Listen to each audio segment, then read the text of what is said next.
WCW Thunder is on the air, and we are kicking it off with this 4-team elimination match here. 4 tag teams teaming up. We have the Final Fighters teaming up with Leo and Jason to take on Clown Time and the Primetime Players. Primetime Eric White and Pimp Daddy Mac in a elimination tag match. What a night of action we have planned for you here tonight on the way to Spring Stampede a week from Sunday.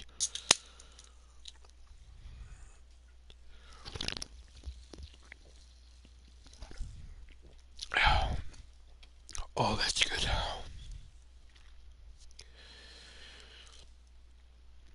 And if you enjoyed that tag team table match, main event from Monday, Frankenstein Daddy Low teaming up again tonight to take on James Ellsworth and a partner of his choosing that can't be Grim. Who is he going to face here?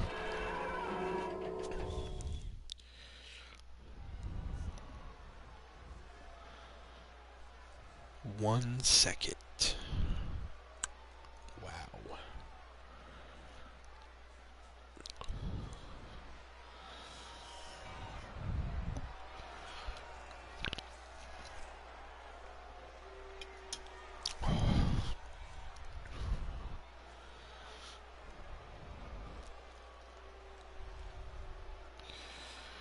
Here they are, the former 2-time tag team champions, the Final Fighters.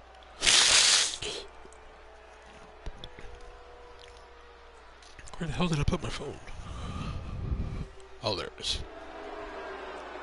The following contest is an 8-man tag team match. And at a combined weight of 684 pounds. The Final Fighters broke off into some singles matches, but just for not having the success that they were hoping for in their singles matches.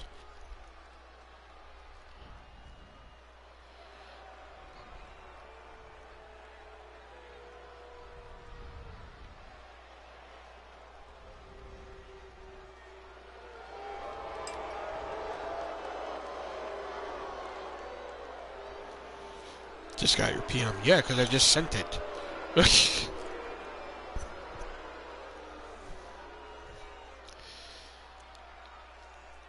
Did you click the bell for notifications?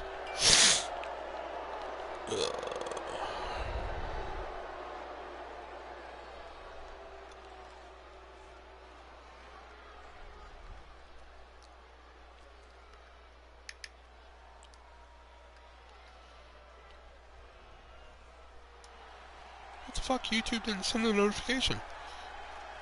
Did you click the bell for notification? Like, and here we go, Jason Boss. And his partners from St. Louis, Missouri, weighing in at 228 pounds. Yeah, it's on all. Boss. And just announced for Spring Stampede, these 4 teams that'll be in this matchup tonight will compete in a fatal 4-way ladder match at Spring Stampede for the #1 contendership of the tag team titles. They will face the winners of A Boy and His Pet Monster and Shark Attack. Yeah, my bell is on. Just sometimes decides not to do its job. Hey, you know, just a second.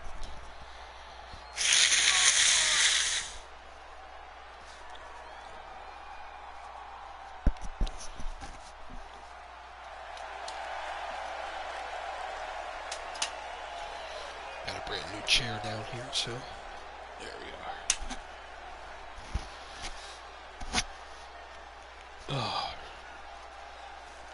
Plus, I was at Hy-Vee today, and they had one of my favorite sodas back on the shelf in 12 packs. I was happier than a pig in shit. But I'm pretty sure it's not going to be there next week because they didn't even have a tag for it. So. And from Jersey City, New Jersey, weighing in at 228 pounds, Leo. Mellow Yellow Zero. I was just looking at the shelf, and all of a sudden I see... Be right back, gonna grab some tea, I'll hurry back. I was just looking at the shelf, and all of a sudden I see the mellow yellow, then next to it I see the black case, which black means 0 sugar. And I was like, what? Oh, I was like, I gotta go grab a cart. So I go grab the cart and shit. And I was like, I'm buying 3 of them. And, you know, they're not on sale, so they're like $6.99 a fucking 12-pack. You know? So I go grab the 2 that are on the shelf, and I look behind, because, you know, they stack them behind, and they didn't have any more. I was like, man, damn. So I only grabbed 2 of them. You know, but I know they're not going to have them again. Because there wasn't even a tag for them, just a tag for the regular.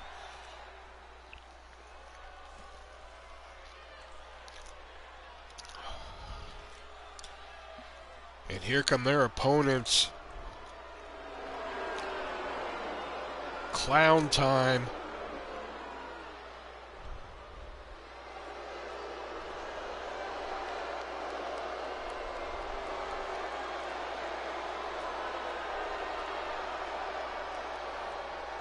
And at a combined weight of 508 pounds, Ronald McDonald. That spicy nugget half the store's given bitch. And Doink the Clown out here.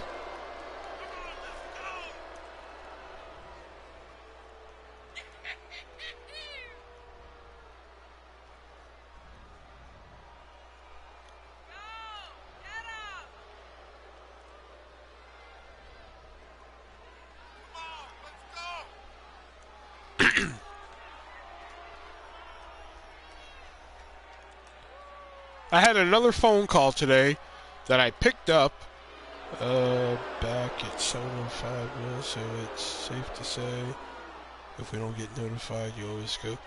Yeah, I try and go between 6:30, 7-ish. I try and start this fucking show, Nitro, and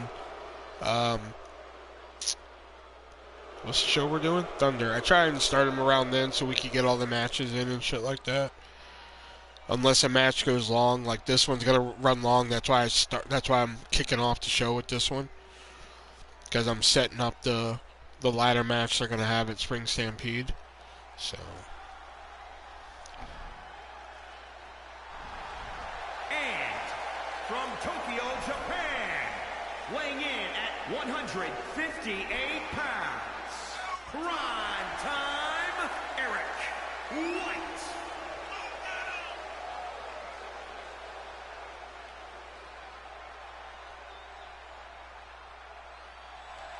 All 4 of these teams involved in this match will be in that ladder match at Spring Stampede for the #1 contendership of the WCW Tag Team titles.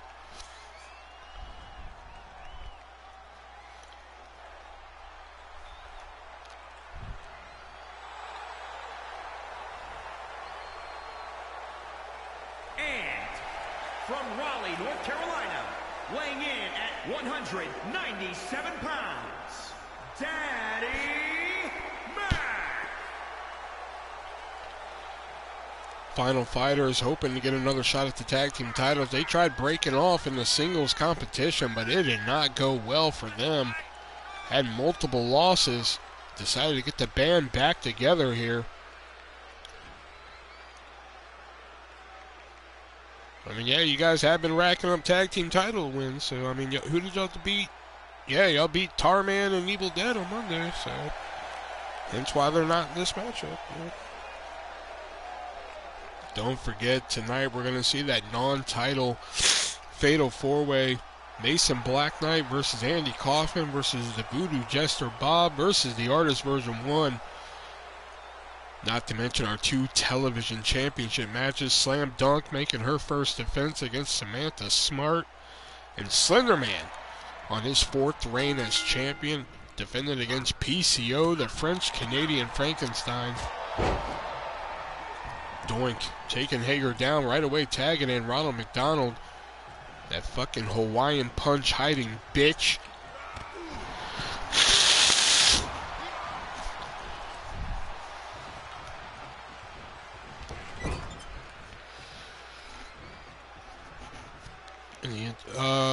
match in front of... No, for this match it was. Oh, no, you can't turn them on for 8-man matches. This is discourse time.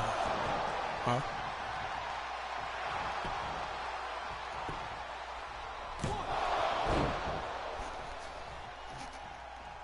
Oh, discourse time, yeah. I get what you're saying. Wonder how Christy passed. I still don't know who these people you're talking about are. But like when I said who, I meant like who the fuck are you talking about? Leo, tonight I had pizza for supper. It better be fucking Domino's.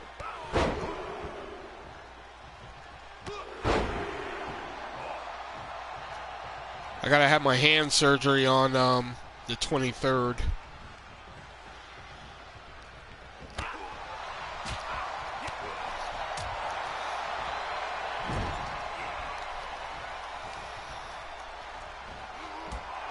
No, I don't know Michael, the owner. I know of High Spots and shit like that, but I don't know the owner and any of the people there and shit. I've only watched like a handful of shows from them, not enough to know who these people are.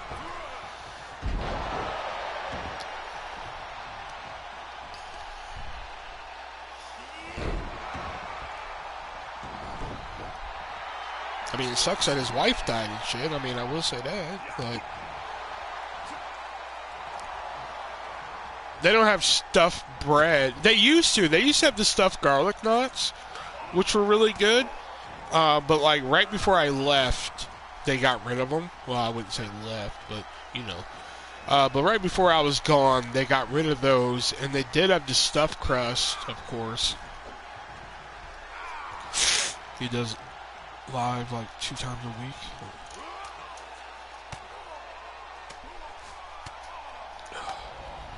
Hold on a second.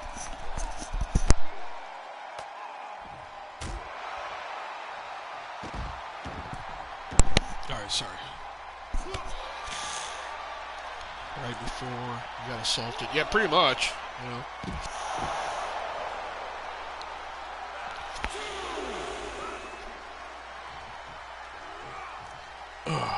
Well, yeah, they had the stuffed garlic nuts, and that was pretty much it. I hate pizza though. At time it tears my stomach up. That's why I'm drinking water. The only thing I don't, because oh god damn it! What the fuck? My fucking nose keeps getting stuffed up and shit. Hold on.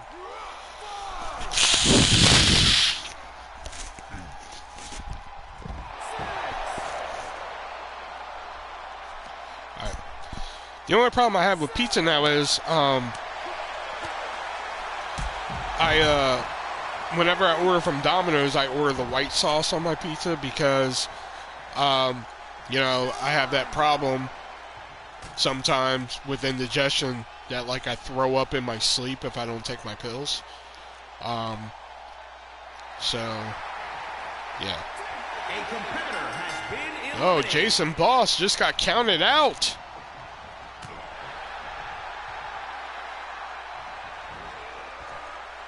Jason Boss, the first casualty here.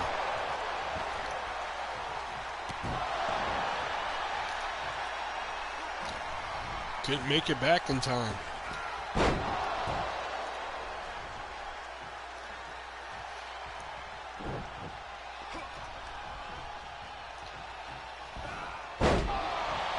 So, like, if I eat too much tomato sauce pizza and like forget to take my pills or something like that, or just say fuck it and don't take them, I'll have really bad indigestion in the morning.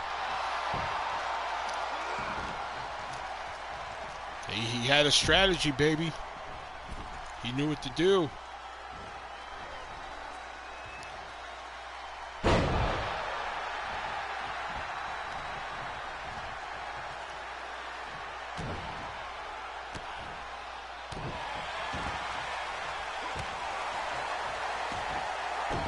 Dorn working over Leo.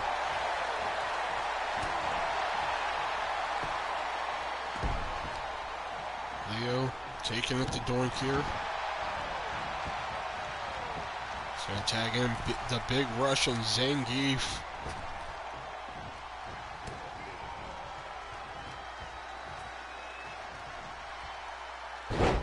Big German. Into the full Nelson. Dear God, what a triple suplex combination there. You just turned Moscow into Suplex City.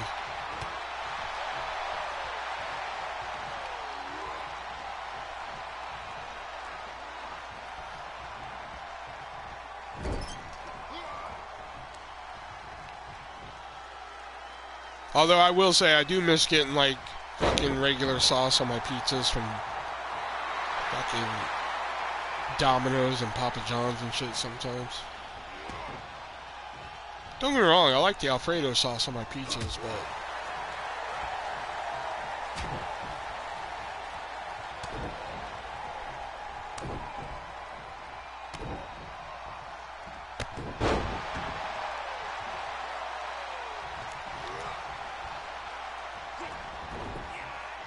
who the fuck's legal? Yeah, I mean I do too, but like, you know, fuck, I really like the Domino's sauce a lot. You know, I do. I really like it and everything, but like I don't like vomiting in my sleep, okay? It's not a fun thing to fucking do. You know? I don't know if you've ever had the pleasure of vomiting in your sleep, but it's not fun.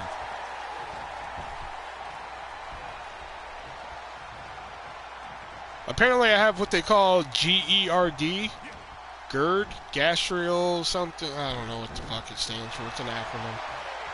But like, I didn't know what the fuck was wrong with me. Like, I kept like, I would wake up at like 2, 3, 4 in the morning, and there'd be vomit, like a vomit taste in my mouth, and I'm just like, what the fuck, am I throwing up in my sleep? So I'd be checking like my sheets and shit like that, you know, and there'd be nothing on them, so I was like, I must be like swallowing it or something. You know, so I finally asked my doctor, and I was like, hey, I'm getting like, you know, I wake up and there's like vomit taste on my, you know, in my mouth and shit, like I'm throwing up in my sleep here. Here's the cover. Okay. And she was like, all right, well, we'll send you to the gastroenterologist. I was like, okay, cool. So they sent me to the gastroenterologist, and I tell her what's going on.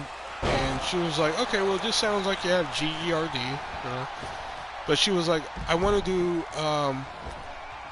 and what's the, it's called endoscopy, right? That's where they go through the mouth, endoscopy? Yeah. She was like, I want to do an endoscopy on you, you know, check out what's going on in your stomach and shit like that. Because it could be cancer. I was like, what? Beg pardon?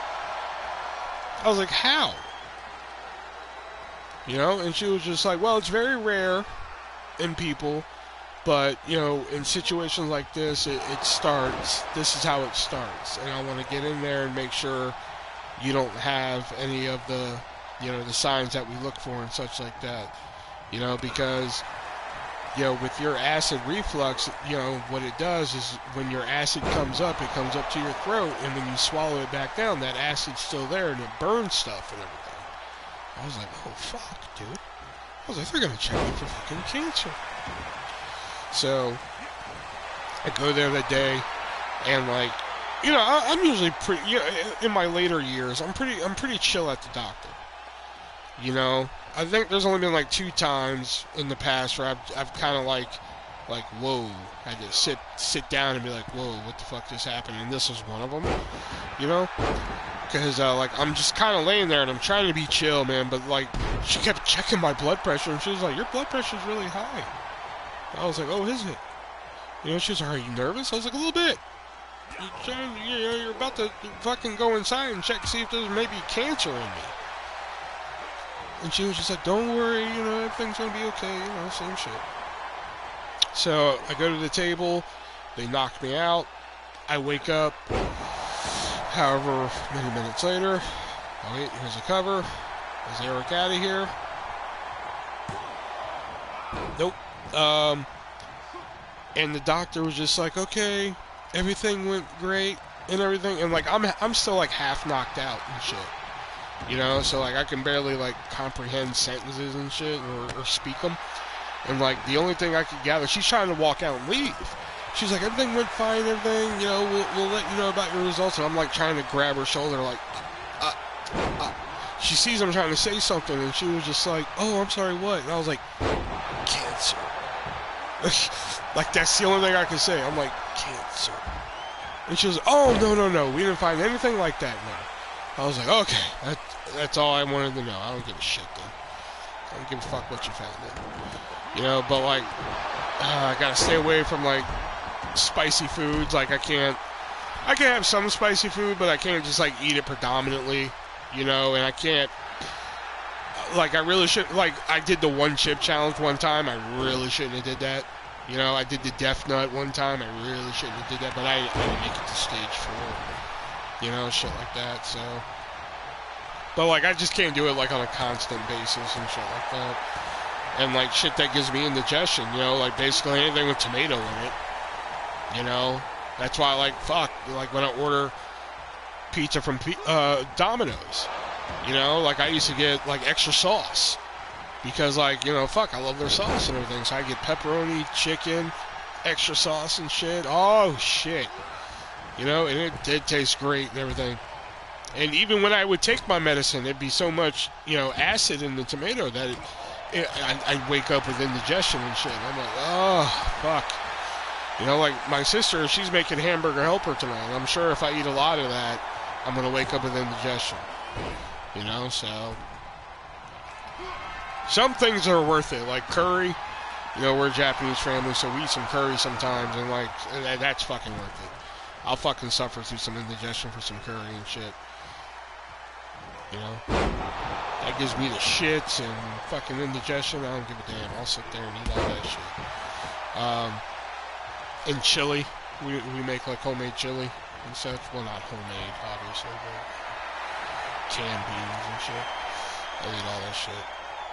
Did I put like a habanero pepper in there? Oh, so good.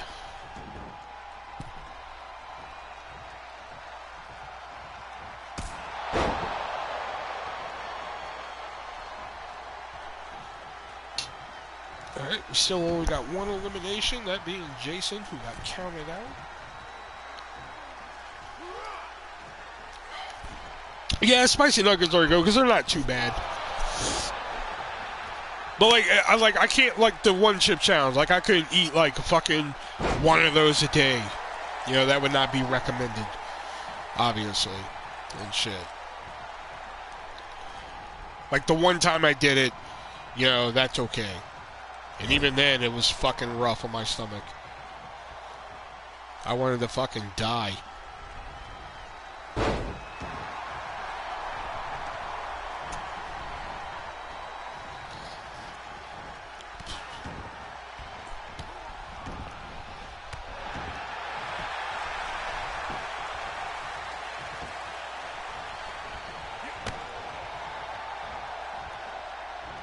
Zangief hits Mother Russia on Doink.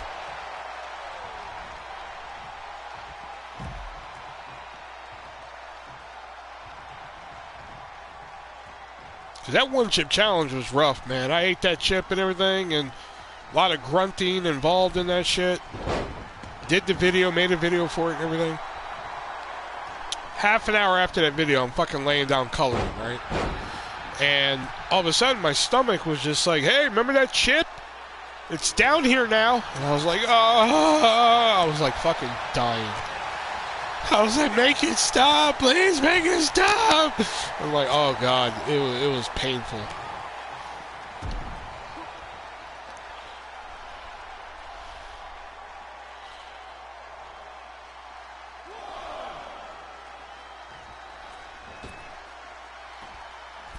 Oh, might get another count out here.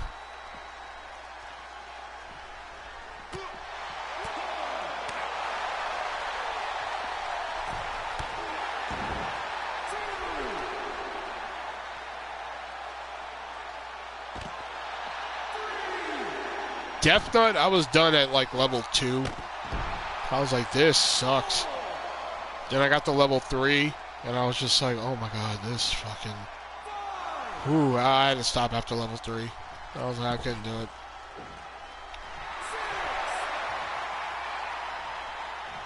I need to eliminate that half spicy nugget having bitch. Oh, Ronald turned right into that double axe handle by Hager.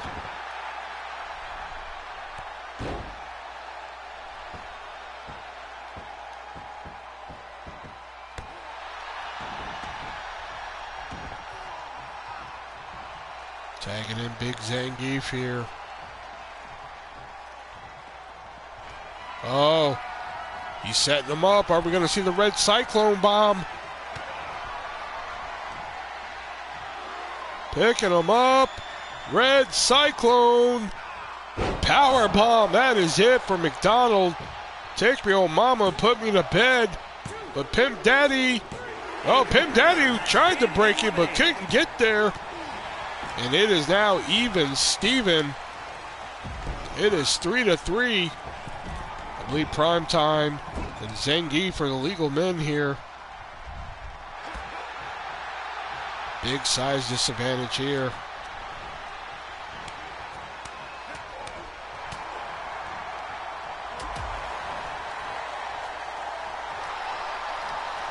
Right now, they are just an elimination tag match. What's going to happen when all four of these teams are in a melee with the ladder involved? And a chance at the tag team titles.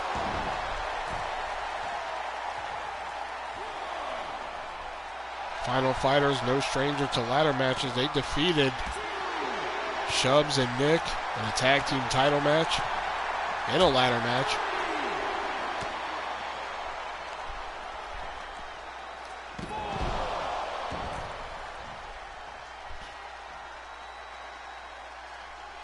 Prime time. Taking a move out of Voodoo Jester Bob's book there.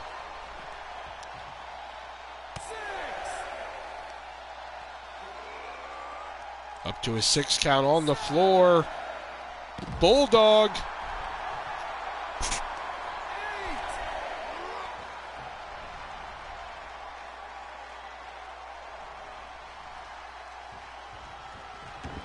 Zangief getting in. Prime time.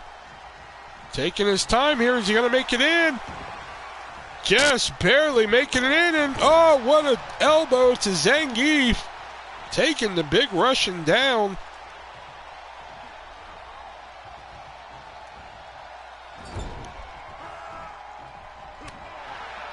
That was as close to a 10 count as it could be.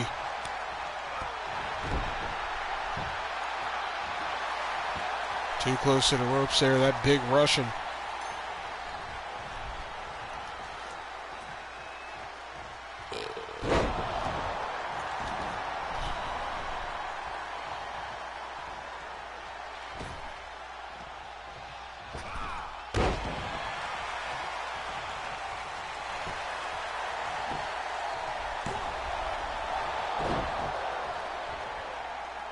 Hold on a second. Justice is having some questions about booking his shows in North Carolina, so he's coming to me.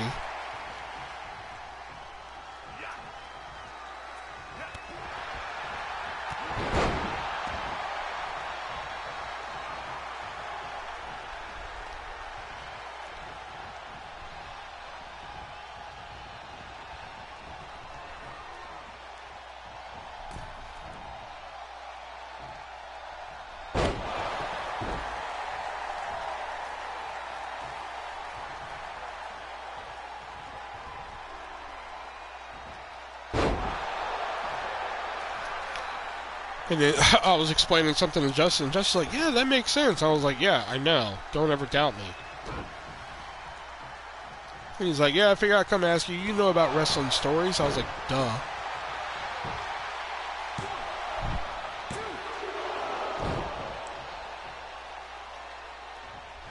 Like, I hate when he asks me, like, fucking, oh, did you watch, like, you know, did you watch Backlash? I'm like, how many times do I have to fucking tell you? I have a podcast where I review this shit. You know?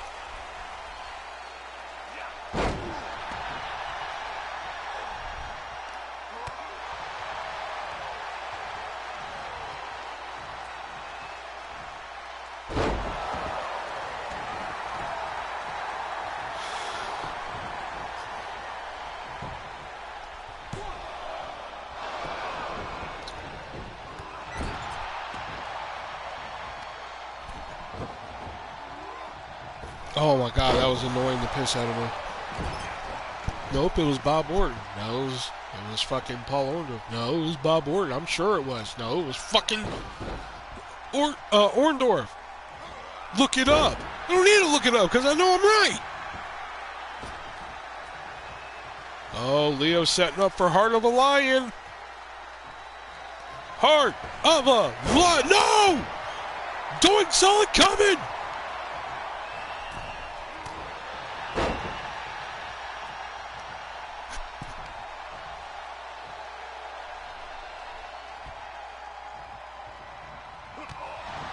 Up. Doink. Oh, I thought he was going for a stump pull.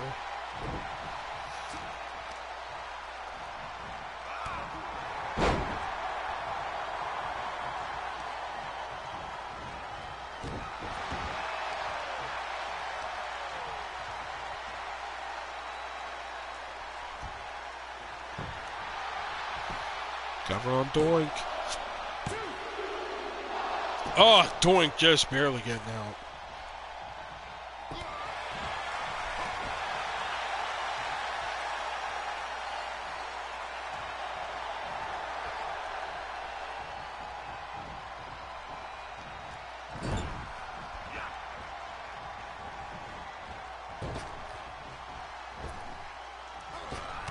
Drop kicked it, Doink to the floor.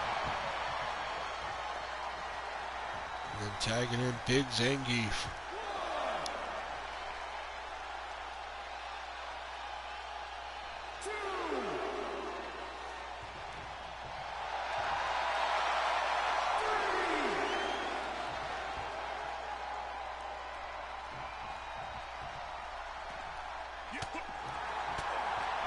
Doink still going after Rio on the floor.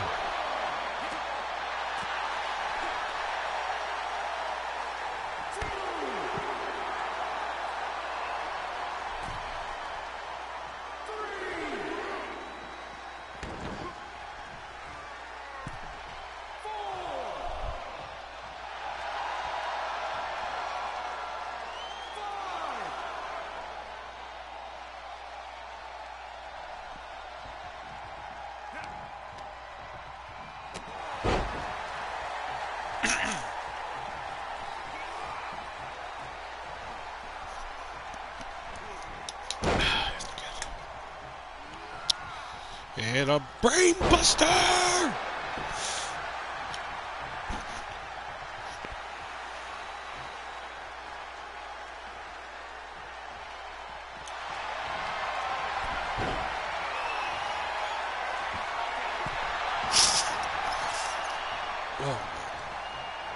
I don't understand this fucking cold that I still have. Fuck.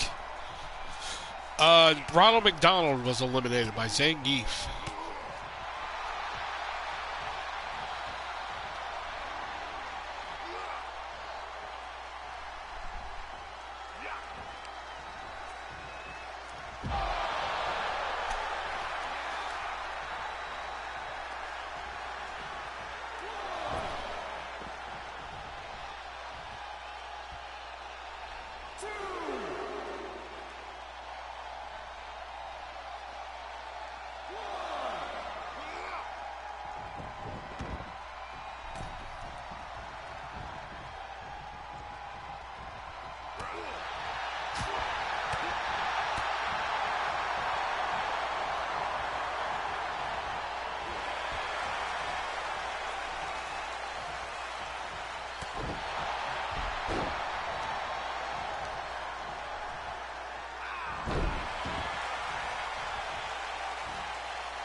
Doink. Oh my god.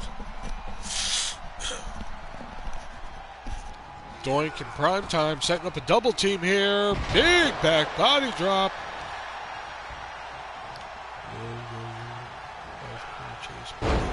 No, she will not. But Allison Tyler on the hub will be. Oh, Zangief just got the shoulder up. God damn it.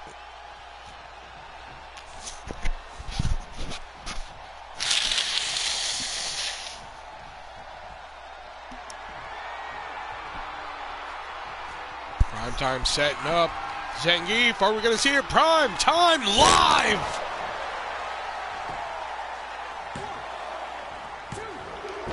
But Hager breaking it up.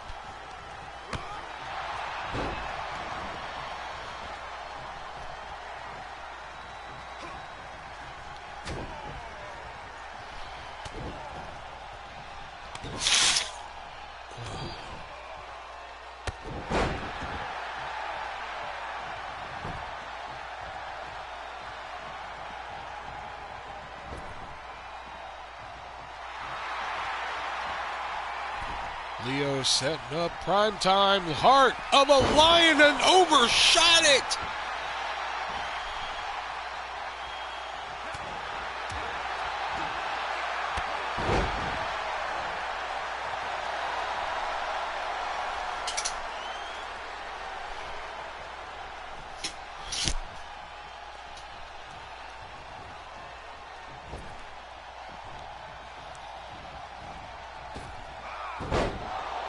Pimp Daddy didn't get none of that forearm.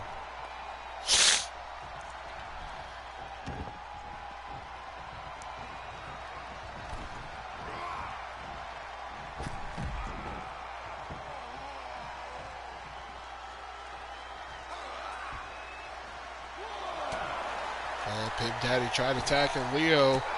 Backfire there.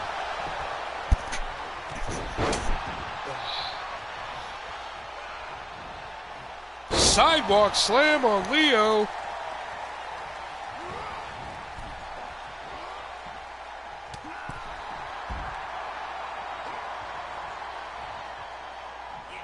Oh, the 10 beats of the Fury.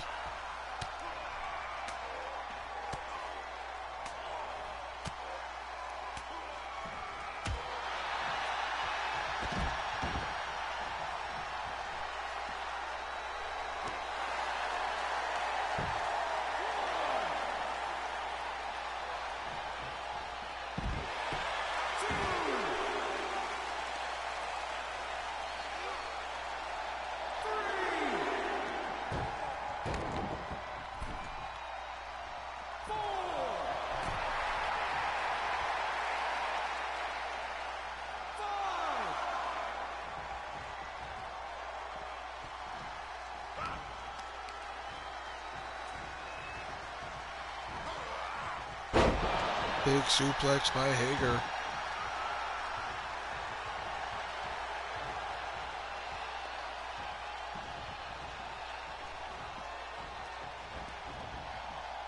Oh, but look at that. Backcracker there by Pimp Daddy. Look at this combination being thrown here by Pimp Daddy Mac.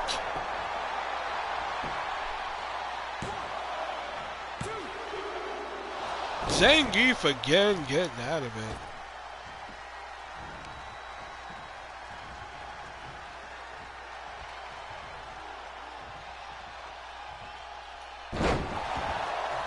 Taking down the big Russian again.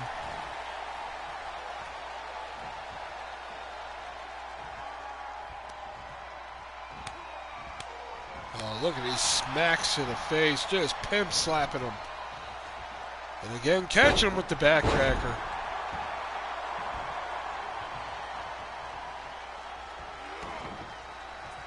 Here comes Mike Hager.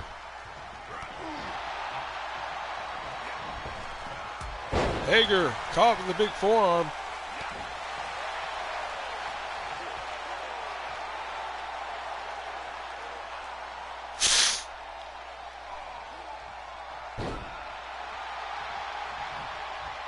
Tagging in primetime Eric White, former WCW World Heavyweight Champion.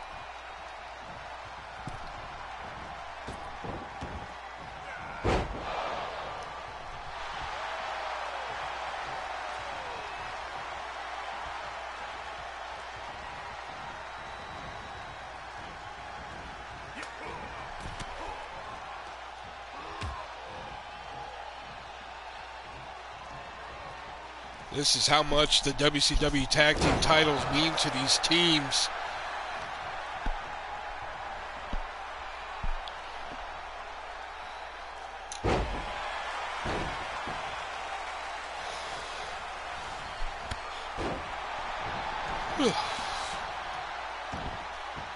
Pimp Daddy again.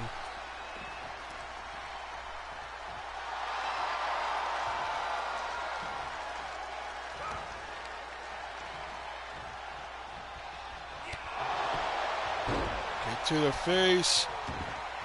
Pimp Daddy could be going up for it. Here it comes. The Pimp Drop.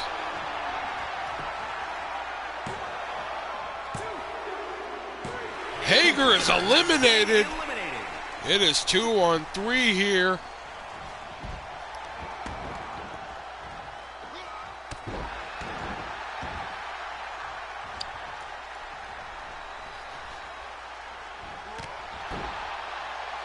Drop kick landed on his feet there by Leo. Elevated flatliner.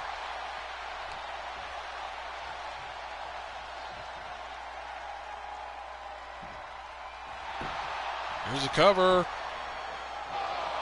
Kick out at 1. It is down to Leo and Zangief versus both primetime players. And Doink the Clown of Clown Time.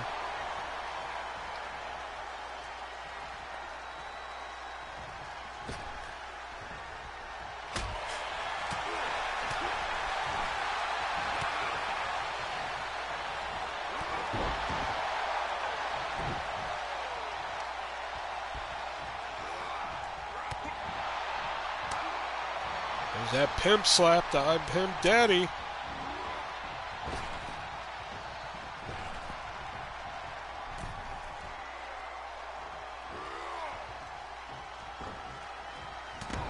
Oh, I got Alicia Tout's autograph this morning, Leo. I saw her on Golden Ring Collectibles. She seemed really chill, so I went ahead and got her.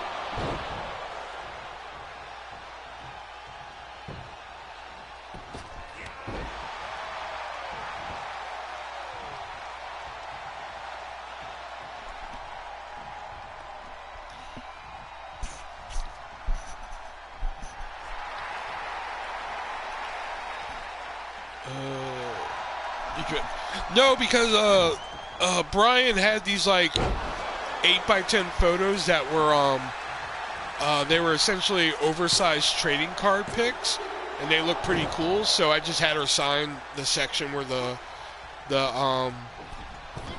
autograph goes. I was gonna have her put 2 artists somewhere on there, but I was like, you know what? I'm just gonna fucking just get the signature this time. You know. She did put, apparently I was the first person to buy one of the oversized trading card prints. So they put on their first one ever on the print. So that was pretty cool.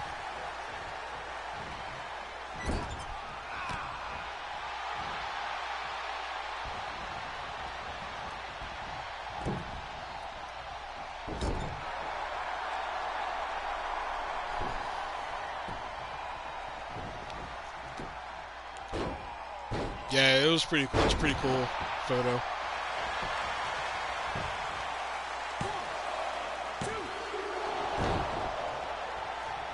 Like, they had a lot of bikini shots, and she's not really a wrestler, so they didn't have any ring gear ones. They had some, like, backstage ones, but I was just like, alright, I'm just gonna get this fucking oversized trading card print of this.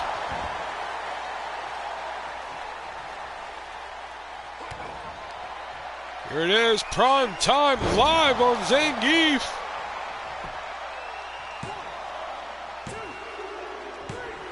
And it is down to 1-on-3, Leo versus the world here.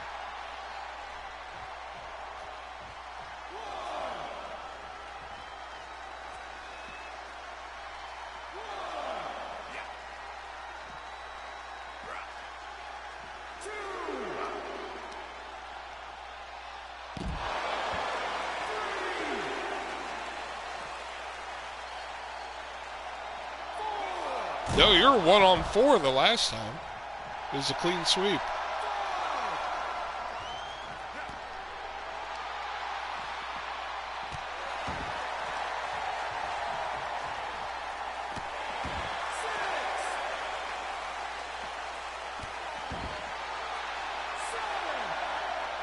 Looks like they could just be going for the count out again. Yep, that's what they're doing. Oh no, Primetime breaking up the count.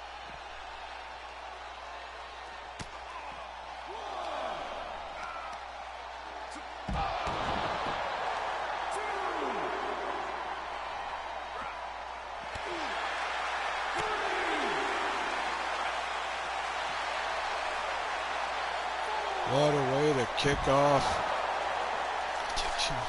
What a way to kick off Thunder.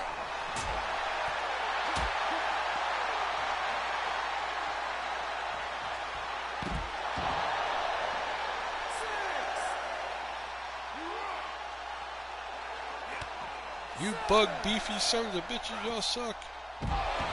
Big.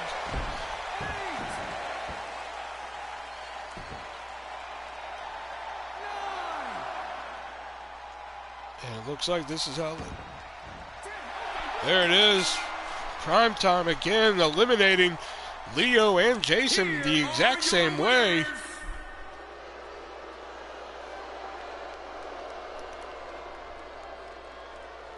What a way to kick open Thunder here. What's going to happen when all these teams have to compete in that ladder match for an opportunity at the tag team titles?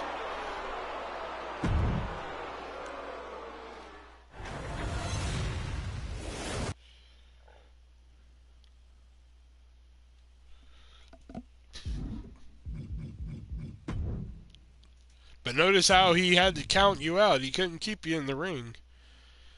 You know?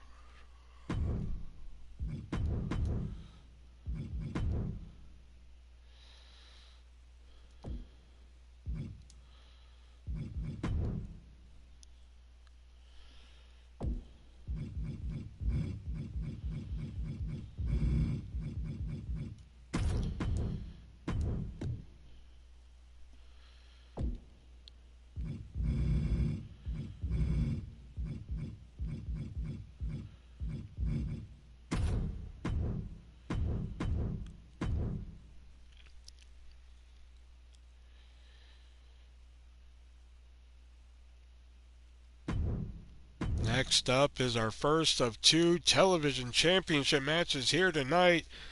The first one, of course, being the Women's Television Championship. Neither women have been able to have a successful title defense yet. Slam Dunk hoping to change that here tonight as she defends against Samantha Smart.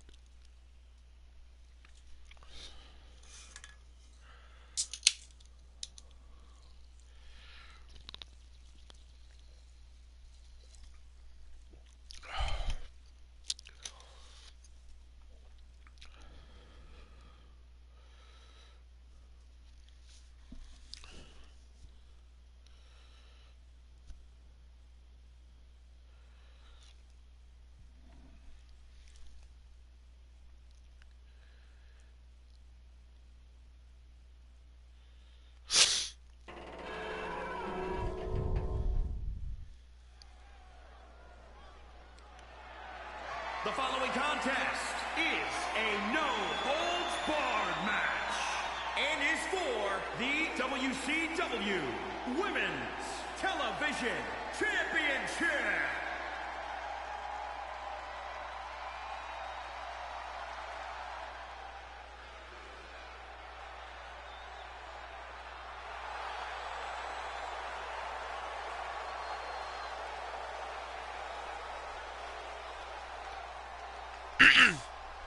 Samantha Smart, who burst onto the scene, almost becoming Miss Money in the Bank before Miss Jack Sheik took it away from her.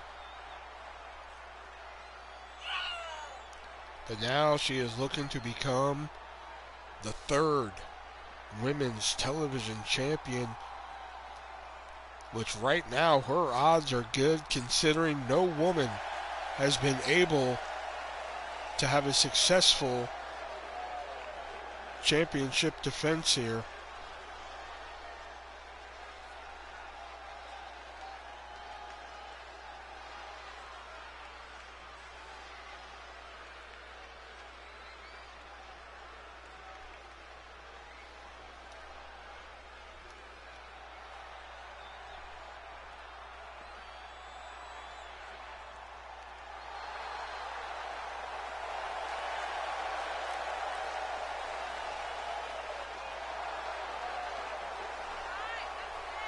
Here she comes, the champion. Slam dunk, finally winning some gold here in WCW.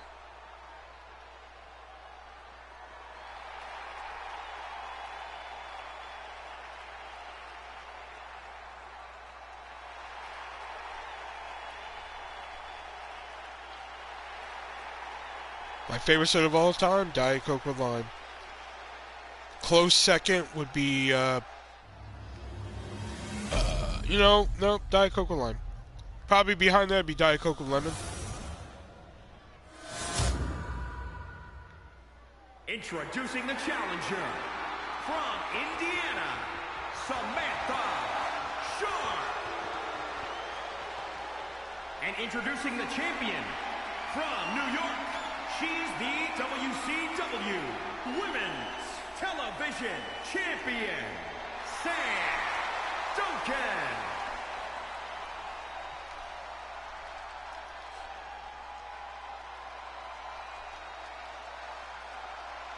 Yeah, I know, but it's not the same.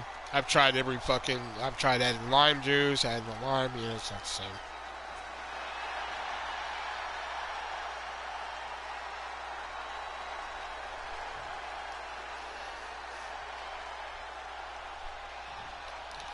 Here we go, Samantha Smart, slam dunk.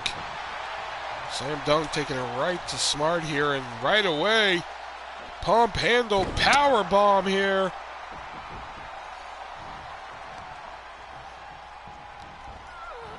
Slam dunk may already be the third women's television champion, but she is looking to be the first woman to retain this title. And remember, the odds were against Samantha Smart when she defeated Zeb Bellringer in a qualifying match to get into Money in the Bank back at Mayhem. Oh, excuse me.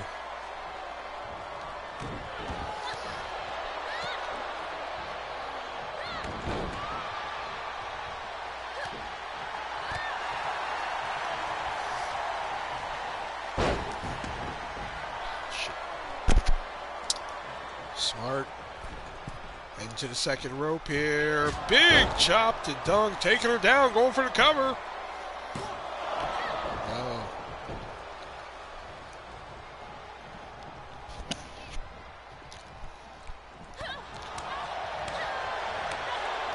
Throwing those chops out. I talked to Samantha Smart before tonight's matchup, and I asked her if she really thinks she has a shot against Slam Dunk considering her size, and she said that she can beat Slam Dunk because despite her size being smaller, she knows her brain is bigger. So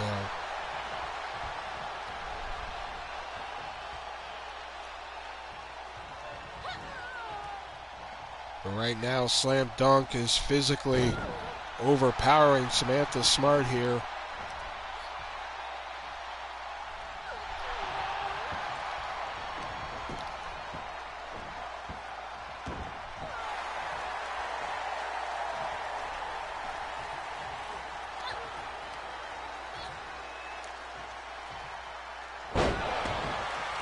One-handed powerbomb right now. Slam Dunk just taking it to Samantha Smart here.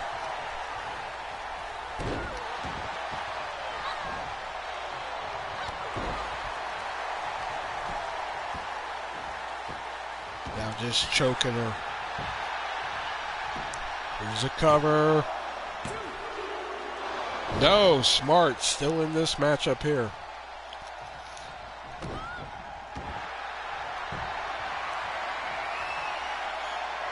Slam Dunk locking in a bow and arrow stretch here. She's got to be careful her shoulders don't go down. It will count as a pinning combination for Samantha Smart. Oh wait, there's a pin. No, Dunk getting right out of that. Oh, another one-handed powerbomb.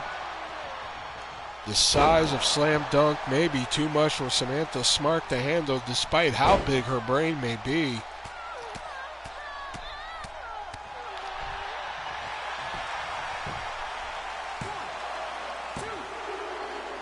No, and again, Smart kicking out.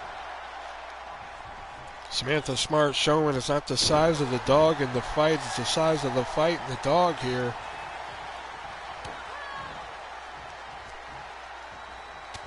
Oh, big headbutt to the back of the head.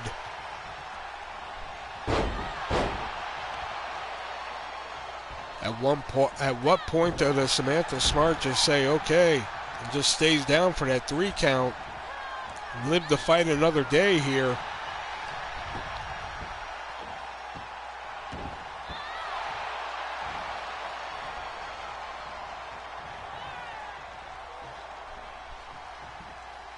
Picking her up. Nice vertical suplex, taking her over.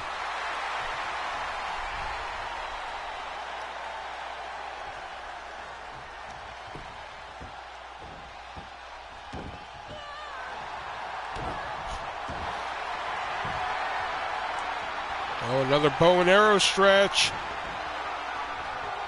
Will this be the end of Samantha Smart here?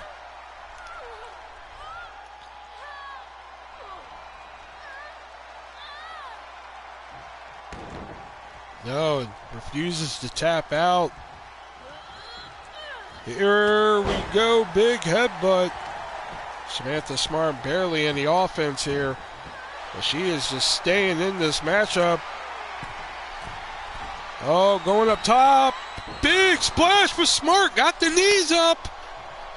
That could be the opening that Samantha Smart needs here to get into this thing.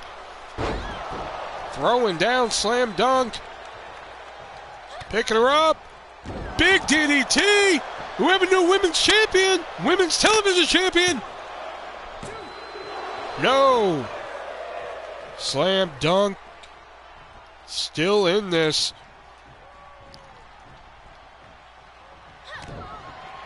Oh, here we go. Teacher's pet.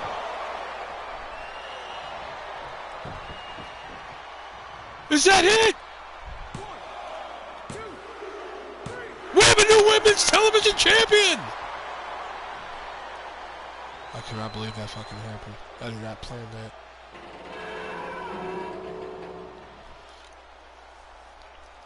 Here is your winner and new WCW Women's Television Champion. Slam dunk dominated the entire match, but one mistake. Missing that splash. Samantha Smart getting her knees up for that splash was all it took for her to walk through the door and leave here the new women's television champion. Again, another unsuccessful defense there. Will Samantha Smart be able to hold on to that title on Nitro? We'll find out Monday. Fuck.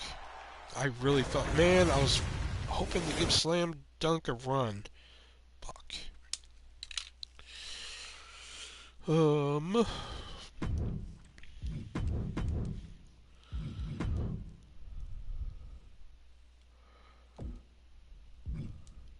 But notice once she got her knees up for that fucking splash, it just all went fucking downhill from there.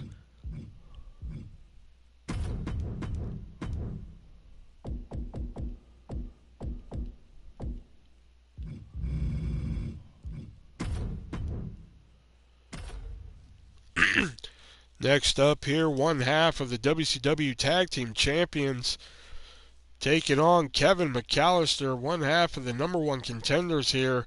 We saw... Who won on Monday? Predator or Earthquake? Yeah, Predator. We saw Predator defeat Earthquake. On Monday, can Kevin do the same thing and send a message to the Tag Team Champions? Or is Shark Boy gonna take down the former Triple Crown champion here tonight? Now remember, Shark Boy is the man who defeated Kevin McAllister to end that lengthy reign as television champion he had.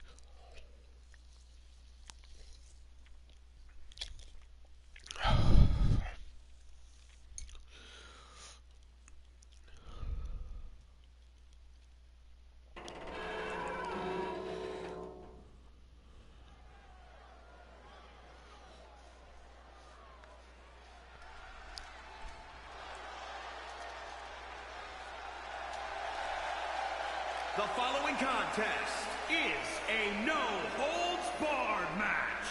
Making his way to the ring from Chicago, Illinois, weighing in at 143 pounds, Kevin McAllister has won every title here in WCW except for that tag team championship that has eluded him. And he and Predator are going to get a crack at him at Spring Stampede.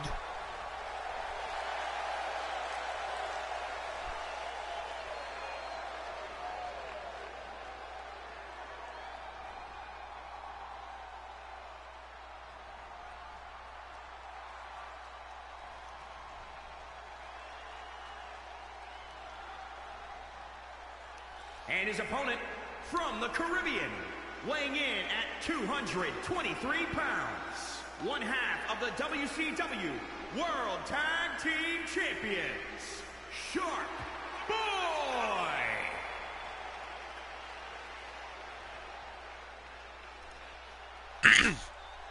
Give me a shell, yeah. Shark Boy. He and Earthquake as a tag team are damn near unstoppable. Kevin hoping to defeat Shark Boy here in one-on-one action, send a message to them. Predator sent that message loud and clear to Earthquake on Monday, or Tuesday last night.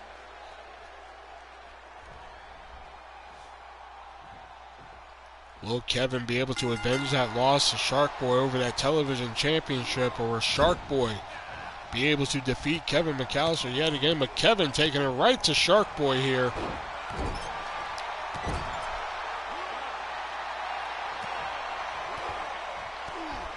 Kevin off the ropes, running boot to Shark Boy here. Shark Boy back on his feet though. Kevin, big forearm that he's known for here.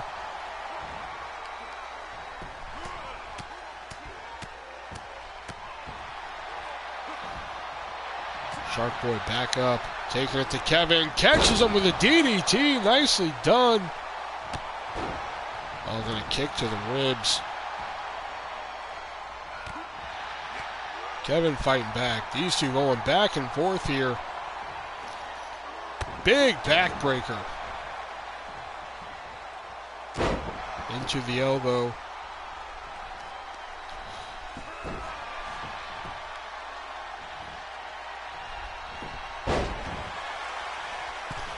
Fan certainly behind Kevin. No, misses that double axe handle. Certainly a split crowd here tonight. Shark Attack have quickly become fan favorites.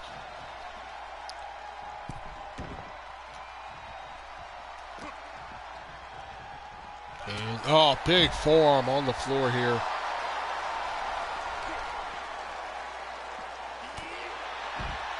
Another one there taking down one half of the tag team champions. Earthquake and Shark Boy defeating the final fighters. And come Spring Stampede, they could be on a collision course with the final fighters yet again. Whoever wins that fatal four-way tag team ladder match.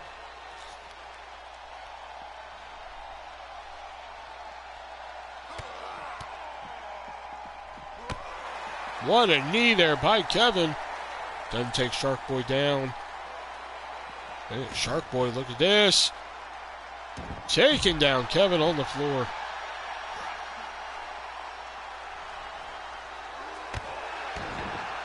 What a journey Kevin McAllister has had here in WCW. Our second ever United States champion after defeating James Ellsworth. He and Artist tied for the most defenses of the men's television championship.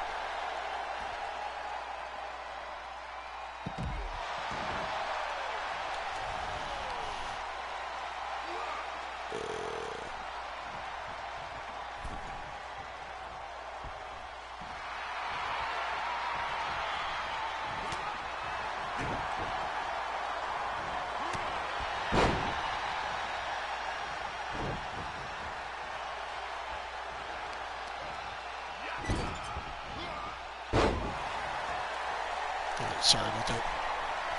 Shark Boy up top.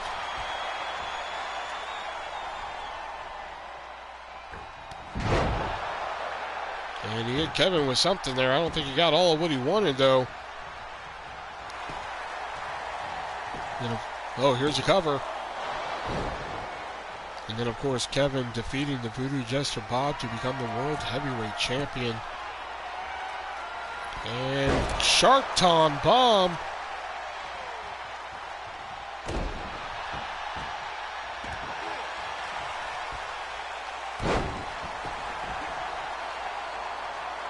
I did pay him for that, right? I always got me fucking questioning it.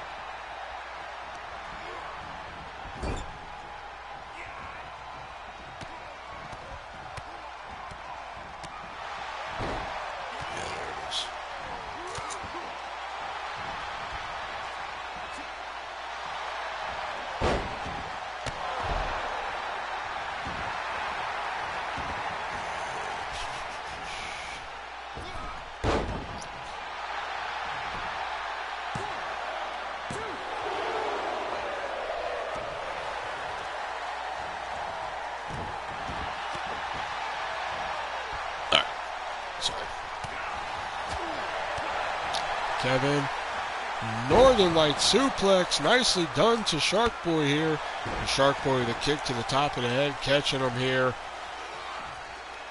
Here's that spinning neck breaker that Shark Boy does so well. Here's a cover. No, Kevin kicking out. Shark Boy can't believe it. Setting up. Oh, give me a shell. Yeah, this could be the chummer. There's the chummer. It is over. And that is it. What a victory for Shark Boy. And Kevin just still can't get one over on Shark Boy there.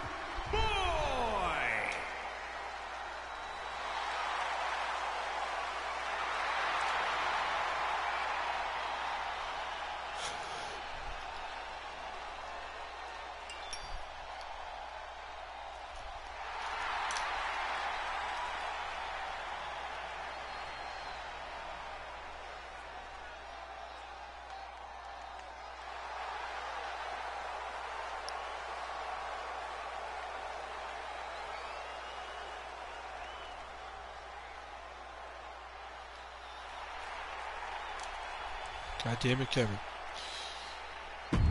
What a victory there for Shark Boy.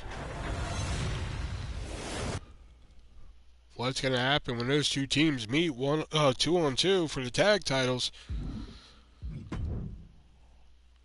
But speaking of 2-on-2, these two met 1-on-1 on Nitro, and there was some controversy. You know what? Yeah, we'll keep it that way. That's fine.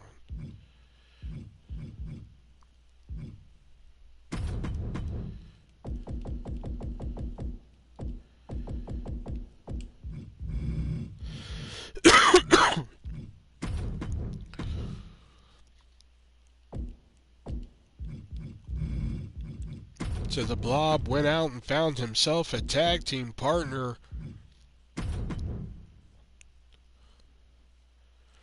David Arquette and Jimmy King tonight teaming up to take on the Blob and his tag team partner, Damian Demento. Blob went out and found himself another former television champion.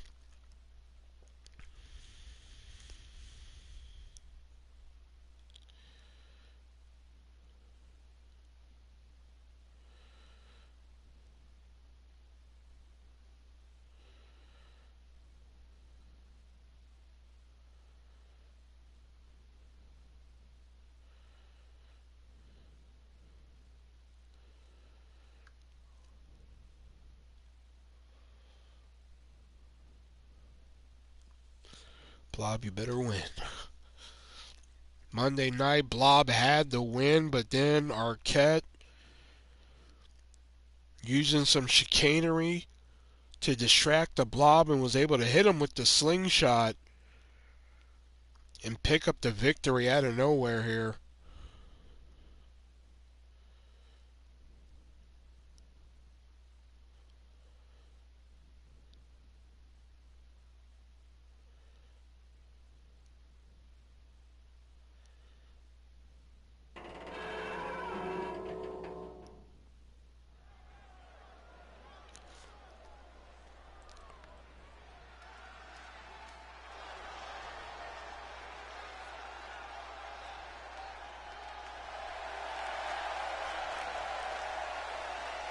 The following contest is scheduled for one fall. Introducing first, from New York, weighing in at 275 pounds. Jimmy King. Wait a minute. Oh, they're paying back Arquette for what happened on Nitro. Demento attacking Jimmy from behind here. Hey, here comes Arquette. They are attacking Jimmy King here.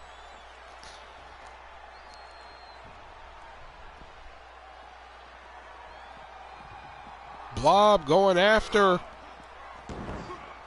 Arquette. He saw him coming. Remember, David Arquette pulled some trickery. Pulled some trickery on Nitro that distracted Blob, and once he turned around, he turned right around into David Arquette's signature maneuver, that slingshot Shining Wizard, and was able to pick up the victory on the Blob here.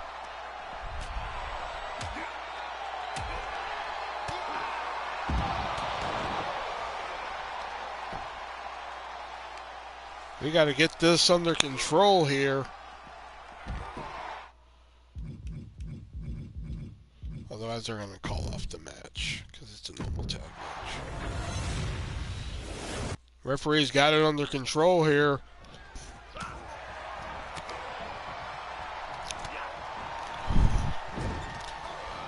Got to hand it to Blob and Demento, trying to beat Arquette at his own game here.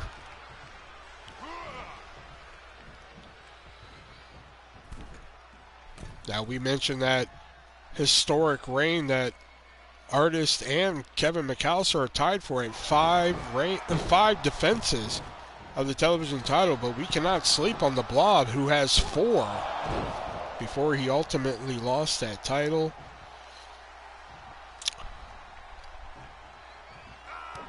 Oh, and King putting the boots to him.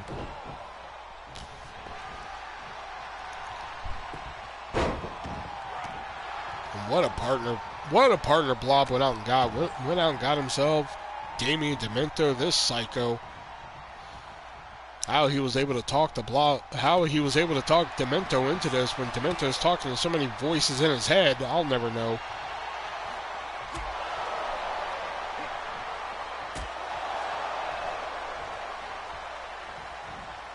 Big drop kick taking down Demento. Here's a cover by the King. Kick out at 1.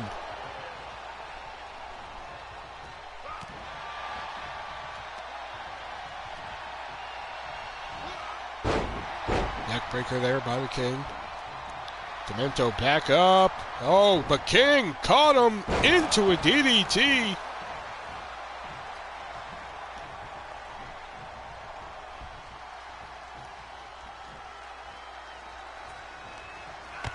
Oh, kick to the top of the head by Demento.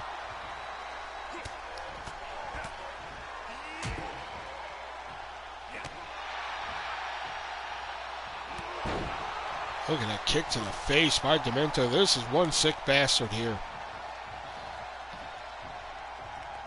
Oh, the Blob won it in. He wants another piece of Arquette, and he's going to get it.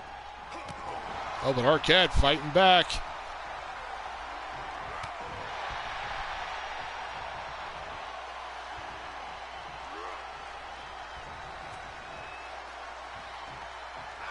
And draping him over the top rope.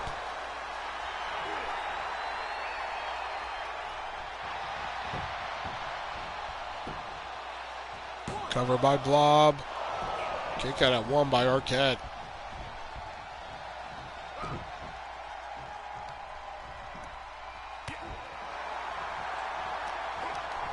Arquette been in WCW since its inception.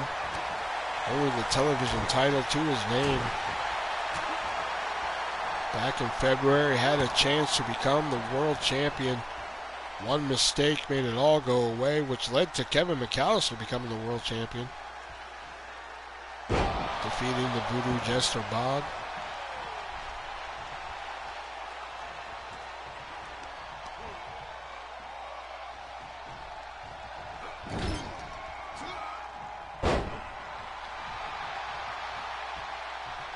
Blob attacking Arquette right in front of his partner.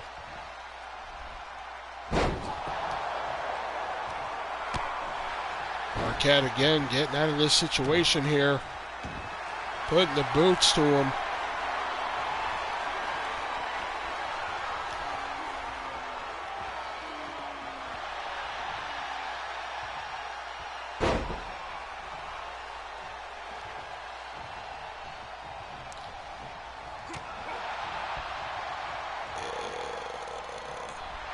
Okay, sorry.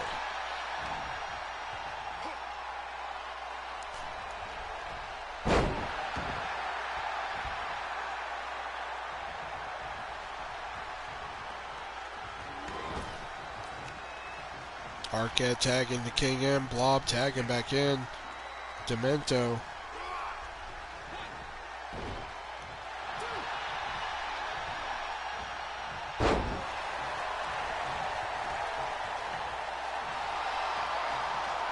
Jimmy King taunting Demento, which I don't think is a smart thing to do. Don't ever taunt that man.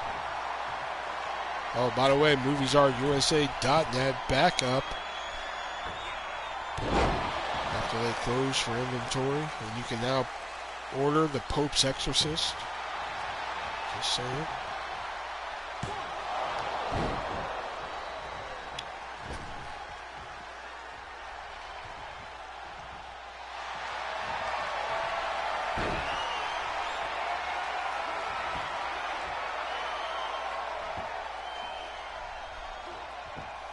I need Arquette. Jimmy King locking in an armbar here. But Demento getting out of it here. Everyone in this ring is a former television champion. In fact, Jimmy King is our third ever WCW television champion.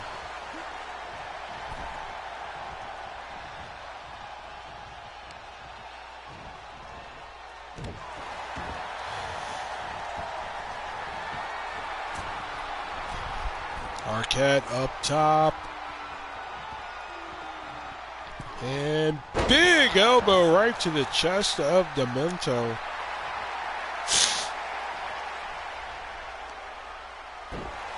Oh, Demento busted open. Sorry. He is opening that wound even bigger.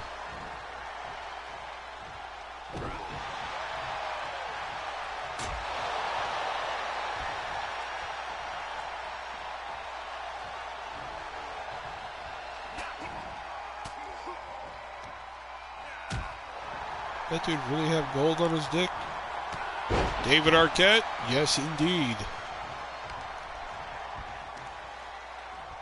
Demento, big drop kick to the back.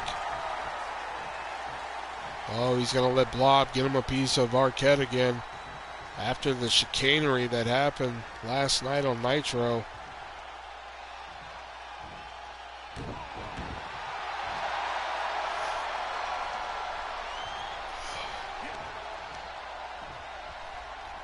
Blob going for a power bomb, it looks, and nails it. These quick tags in and out from Demento and Blob, keeping each other fresh.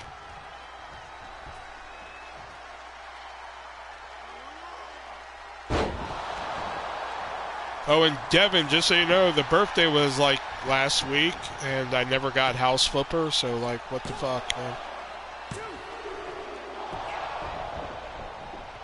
I sat here on my porch and waited patiently. Like, what the fuck?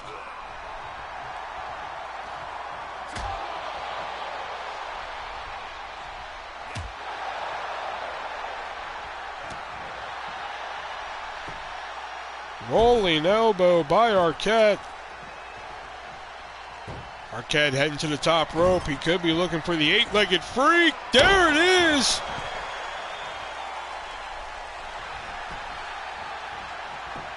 Here's a cover. Blob breaking it up.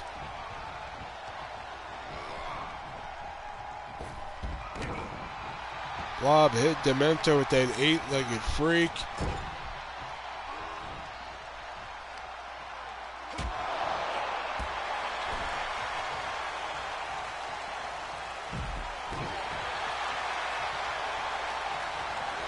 Arquette throwing Demento over the top rope.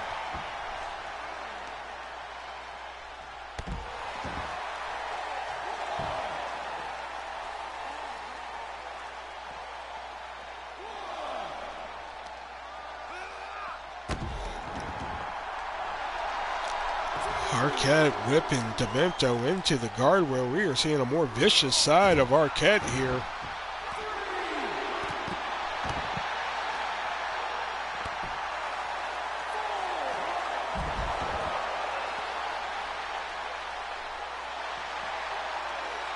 Demento throwing Arquette into the post here. Now Demento attacking Jimmy King.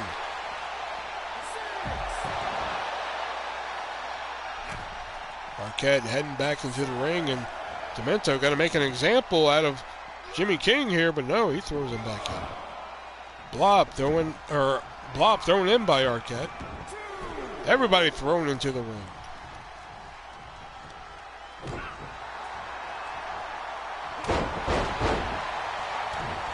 Demento grabbing Arquette.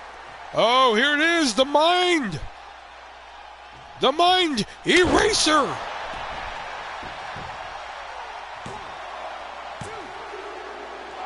And Arquette kicked out! There's the Demented knee to Jimmy King! Yeah, that's right.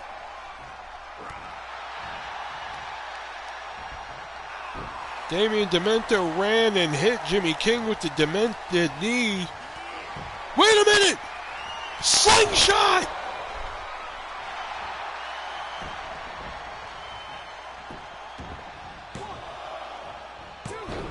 And Blob making the save.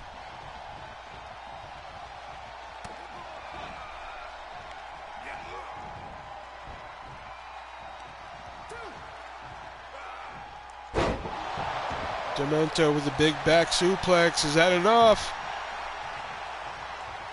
Jimmy King came in.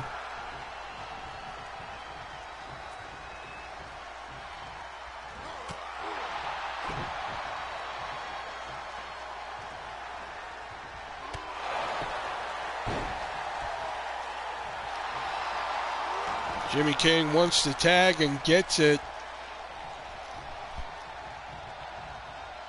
Demento really needs to make a tag to the Blob here. Northern Lights. Wait a minute. Jimmy on the top rope. Looks like Demento's missing something on his head. It could be the crown. No, he missed it.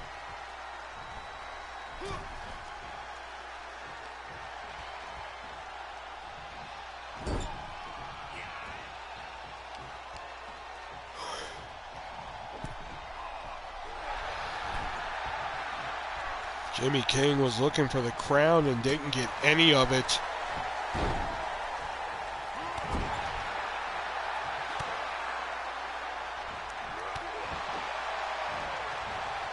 Demento in the wrong part of town, needs to get to his partner here, hitting a neck breaker on King.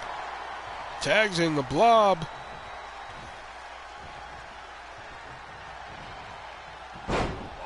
Oh, wait a minute, Jimmy King could be going for the drawbridge. He's got the arms. Drawbridge. That could be it here.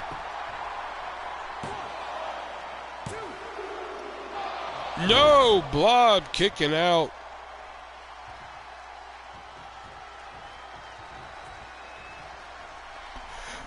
Oh, shit. Headphones falling off and shit. Arquette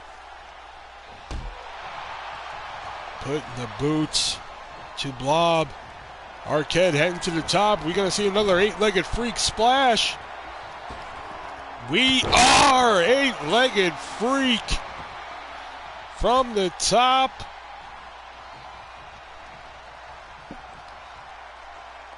Tagging in the King again.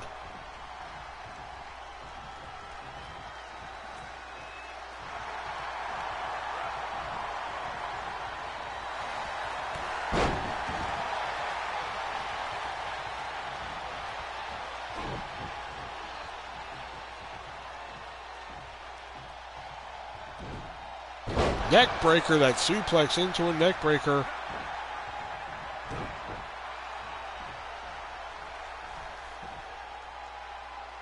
Blob, powerbomb to the King.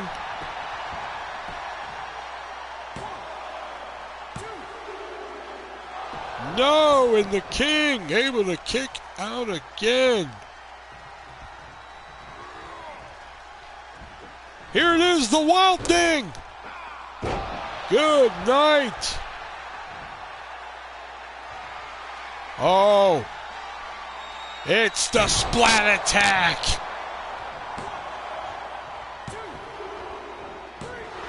And Blob able to pin Jimmy King.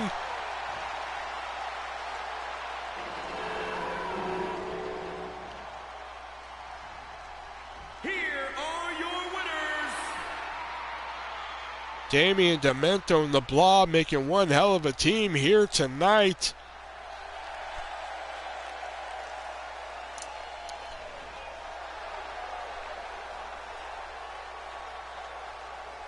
Greatest purple wearing motherfucker was. Hey! That's one.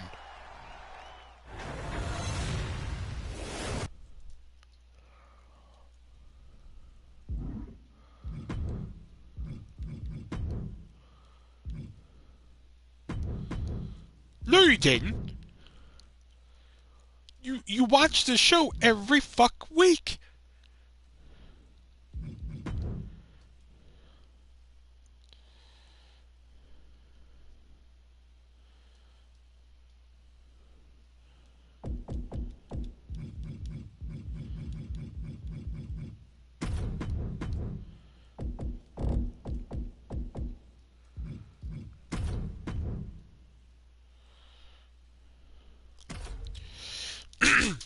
Next up, Mia Khalifa of the Hub taking on Rachel Amber of Arcadia Bay. This feud between Arcadia Bay and the Hub has been boiling as of late. And at Spring Stampede, it's going to be Piper Perry and Mia Khalifa taking on. Yours is purple and white. Yeah, but to be fair, you didn't say purple and green.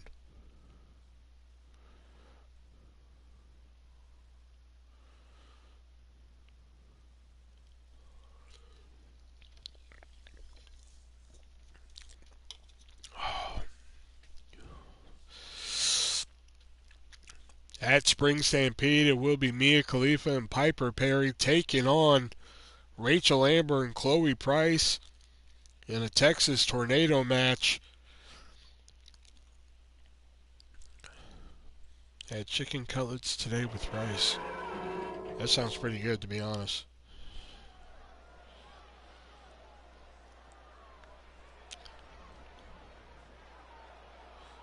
I had 2 cheeseburgers from a gas station and some soup at work. That's it.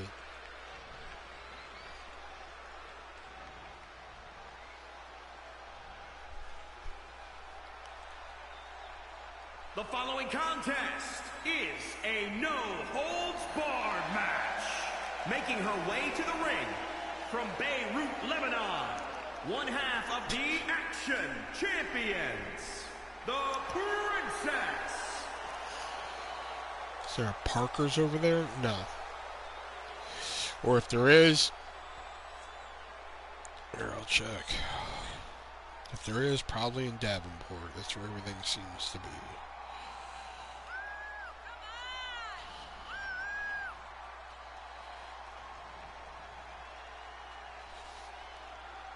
Parker's. Oh, then no. No, the big gas station here is Come and Go and Quick Star. Yeah, Quick Star. Parker's has great breakfast everywhere. Yeah, I usually stop at Quick Star in the morning. That's where I had the burgers from this morning.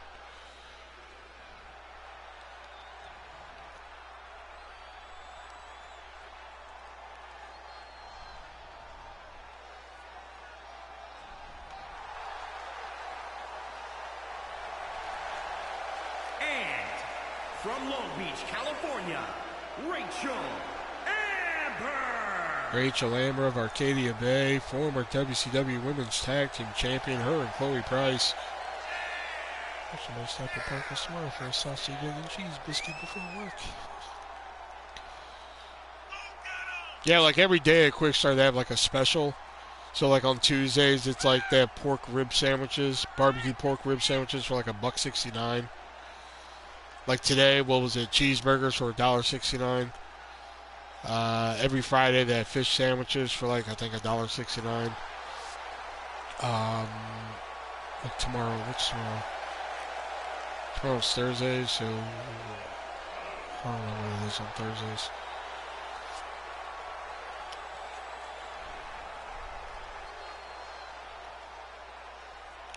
Or they have like one or two deals. Like I think Tuesdays it's pork rib sandwiches $1.69 and grilled cheese sandwiches for $1.29. They used to be $1, but you know inflation's a motherfucker. You know.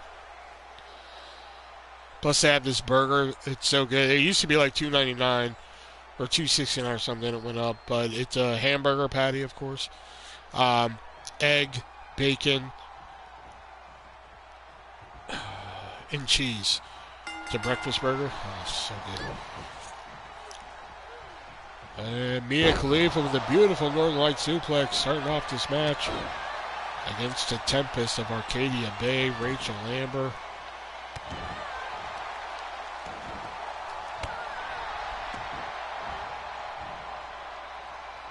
Khalifa heading to the top rope. Look at the agility here. Big elbow right into the chest of Rachel Amber.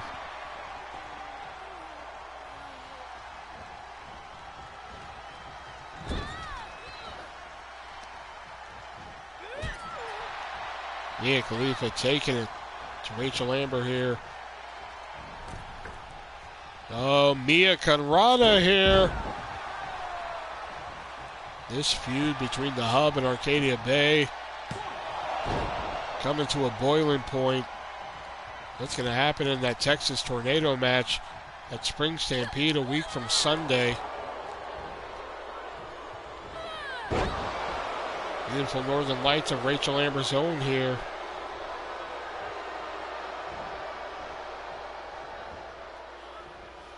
Another one. Now Rachel Amber heading to the top rope. Not something we see out of her every day. Big elbow right to the neck. She could have hit the windpipe or the trachea.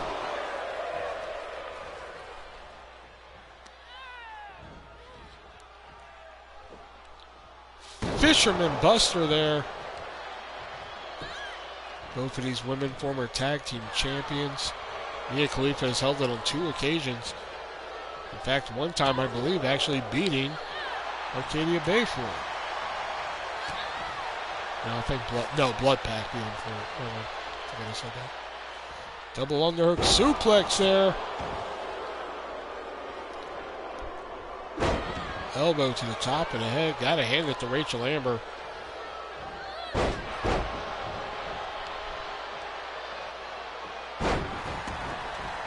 She is taking it to Mia Khalifa. Mia Khalifa and Piper Perry. One hell of a tag team here. Khalifa heading to the top rope again.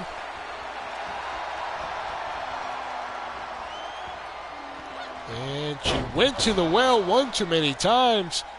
Overshot that. Got a little overzealous on that.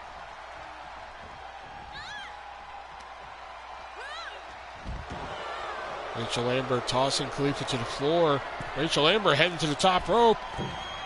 Elbow down to the floor.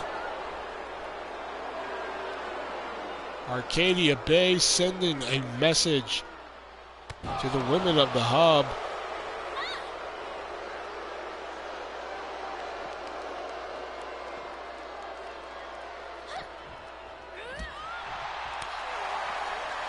Khalifa starting to fight back here.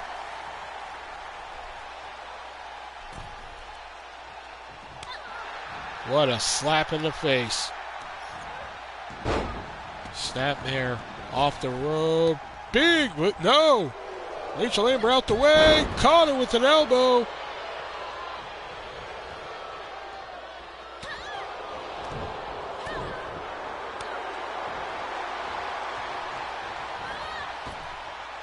Khalifa tossing her over the top rope here.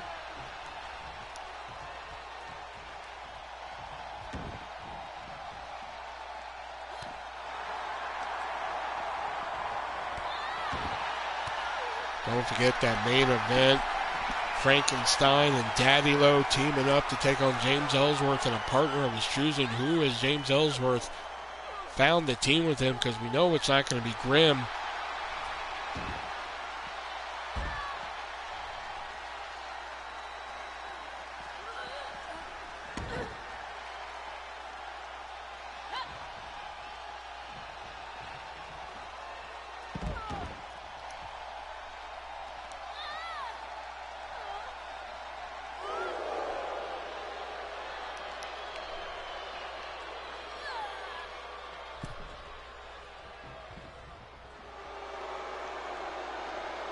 Rachel Amber daring Mia Khalifa to get back in the ring here.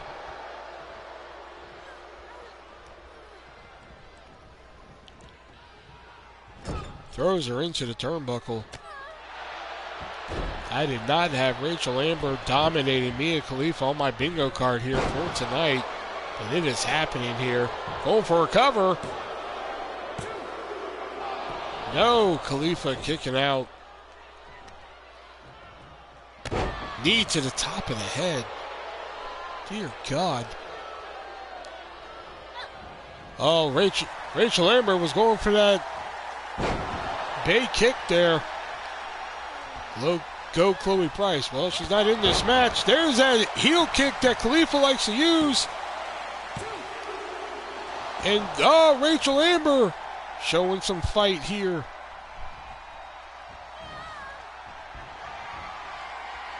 Khalifa could be looking for the Mia DT here. She hits this. It's over. Mia DT.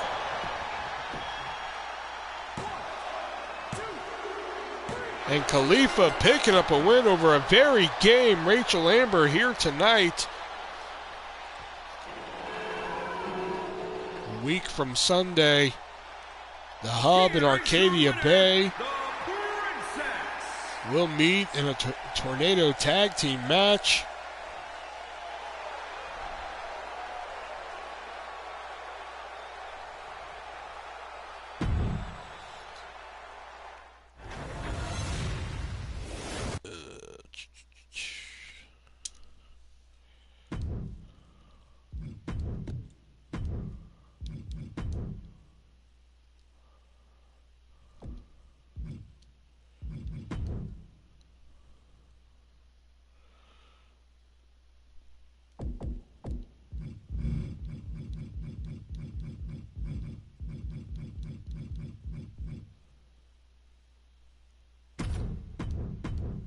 I mean, it's main event time. No, it didn't.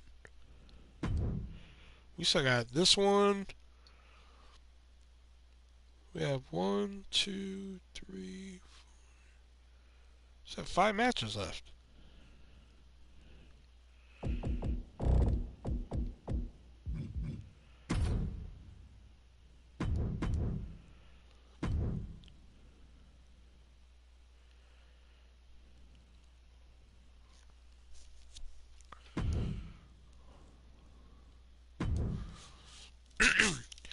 Here we go. Our second of 2 television championship matches here tonight. Probably because of the opener, yeah. Slender Man defending against Frankenstein's tag team partner, PCO. Slender Man now on his 4th reign as television champion. Maybe he will finally be the one who breaks that record of 6 defenses of the television championship.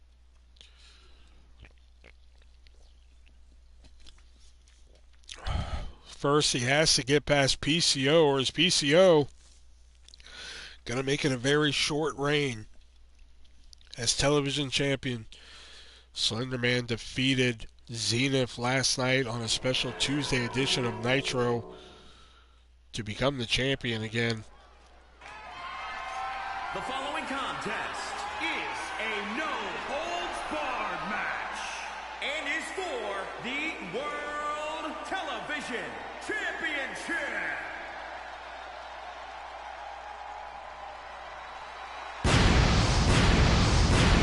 Oh, there's the lightning. He's alive. He's alive. It's the French-Canadian Frankenstein PCO.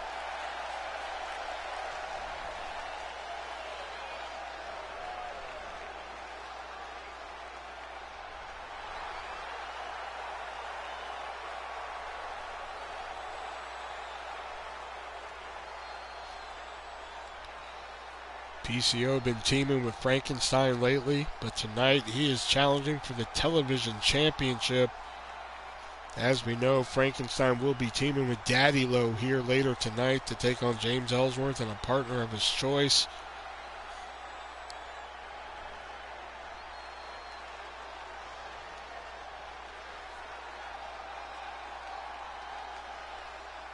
Ellsworth getting one over on Frankenstein last night on Nitro, defeating Frankenstein and Daddy Low in that tag team tables match with Grimm. Grimm, no stranger to tables.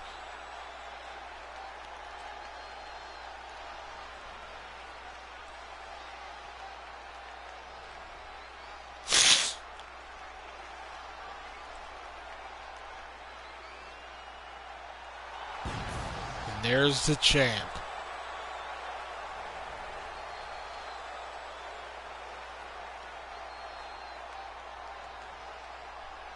Another man who I would say is probably a cult favorite here in WCW.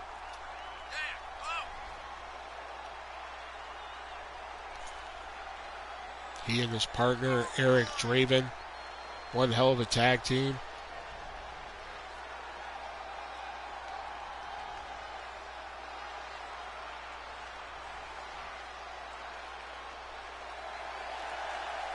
Slenderman's held the television championship more than anybody in WCW.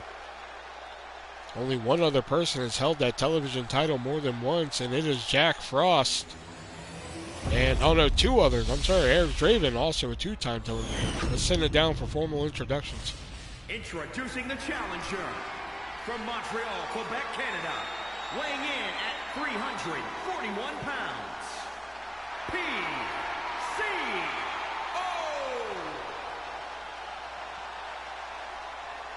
And introducing the champion from your darkest fears, weighing in at 276 pounds, he is the World Television Champion, the Giant Terror.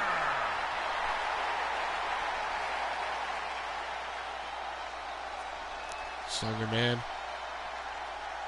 defeats PCO here tonight. He starts that trail to hopefully breaking the record of 6 defenses of the television championship.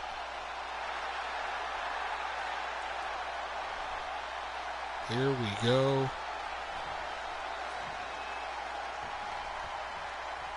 Slenderman ready for it. PCO went right for Slenderman. Got to hand it to him. But gets a DDT for his trouble. And look at the strength of Slenderman. That deadlift sit-out powerbomb. Taking down PCO. Slenderman no stranger to this television championship. He knows what it takes to keep it. He knows how easily that title can come and go. Giggity. And tonight he is hoping to keep that title.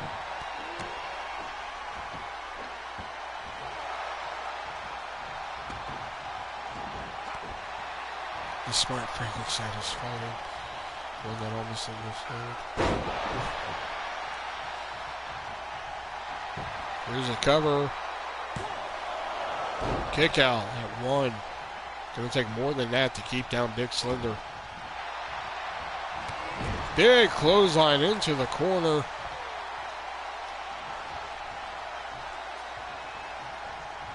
Slender Man, big knee, or big backbreaker, I should say. Another one.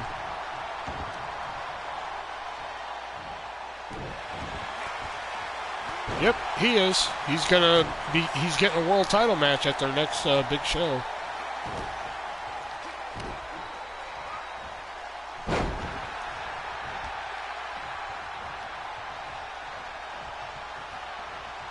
And PCO tossing Slender Man like a sack of potatoes and putting the boots to him. Are you fucking kidding me? PCO's gonna win this shit?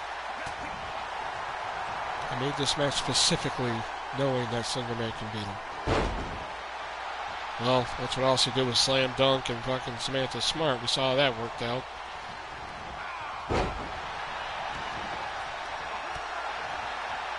Slender Man back to his feet.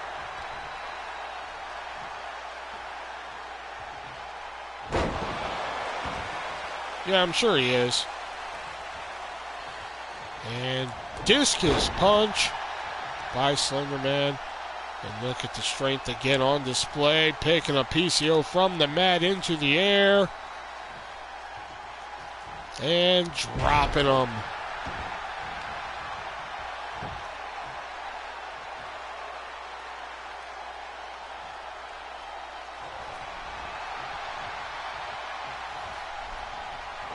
Do I search to find PCO? I'm no expert, but you probably type in PCO.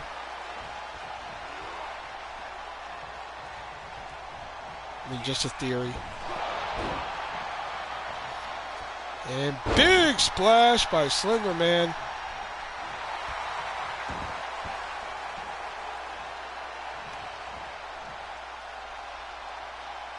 Picking him up again.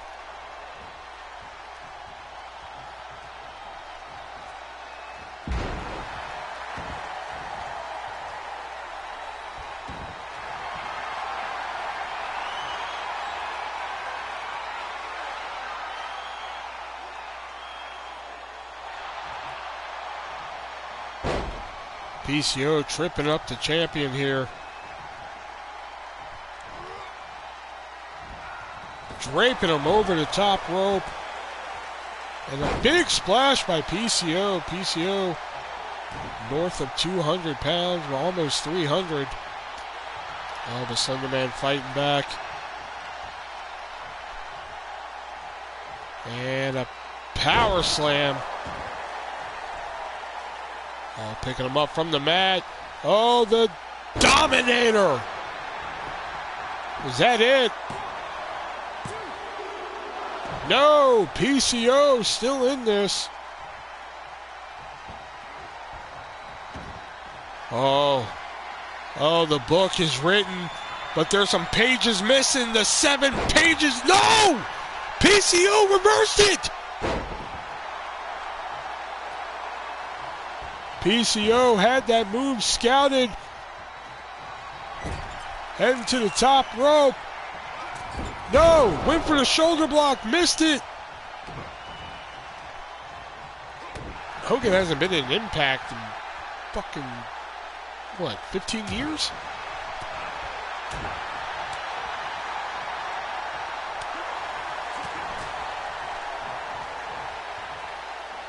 PCO picking up Slender Man, fall away slam. Oh my God, PCO's gonna fucking win this. Kick out by Slender.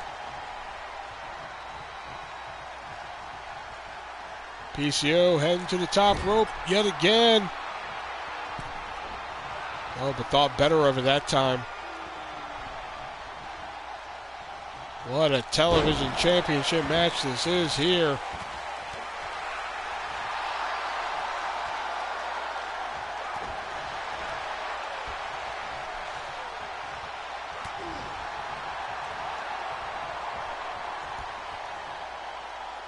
Gorilla press, and look at the strength just pressing.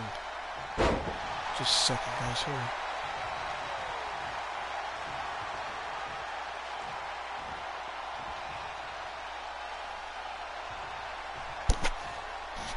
This big power slam.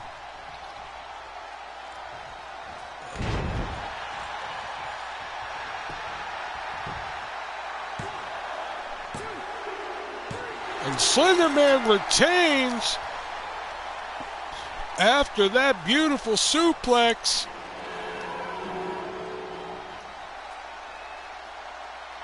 Here is your winner, and still World Television Champion, the Giant Terror.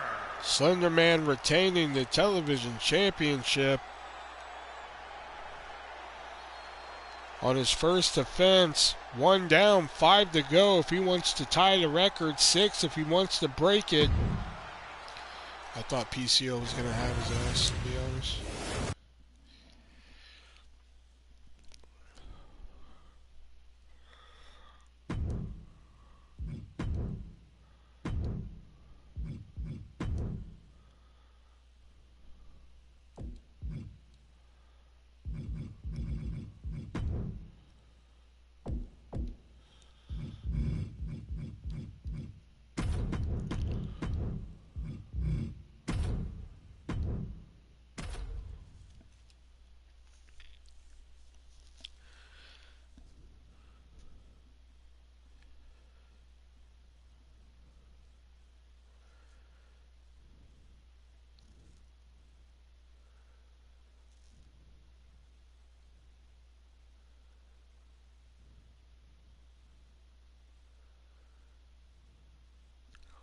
Next up, Tiffany Stratton, 1/2 of the WCW Women's Tag Team Champions, taking on 1/2 of Ada Zev. That image still gets me.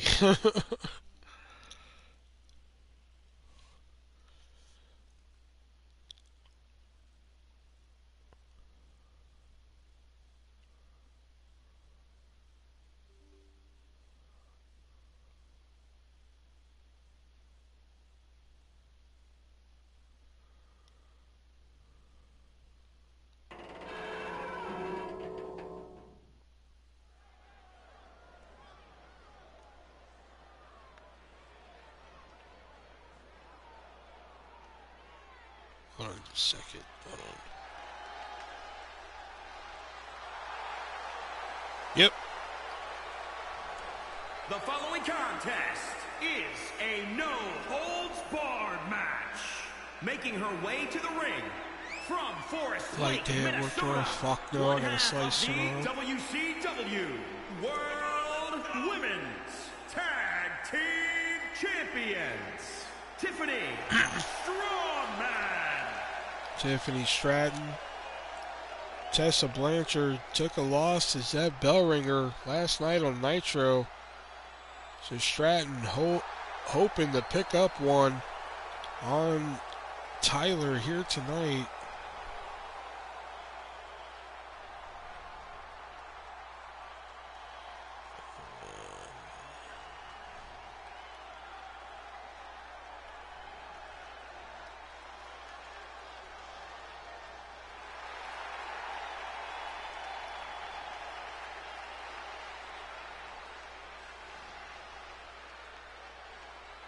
How many words you gonna shit? It depends on the fucking day, dude. Superstar Marie, the athlete. And here comes Allison Tyler. I'm gonna remove this shit.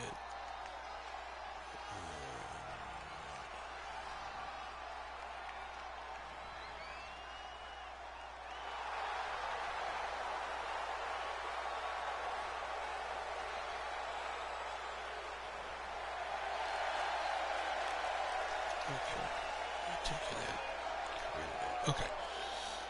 Today it happened again. I answered the phone. Thank you for calling Firehouse Subs. This is William. How can I help you? Hi, is this Firehouse Subs?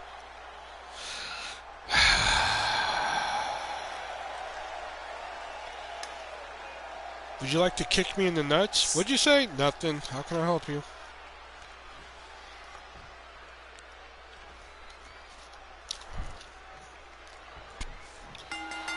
No, this is Patrick. I know, the next time that happens, I just kind of... Is this Firehouse Subs? I was going to be like, nope, Subway. Sorry about that.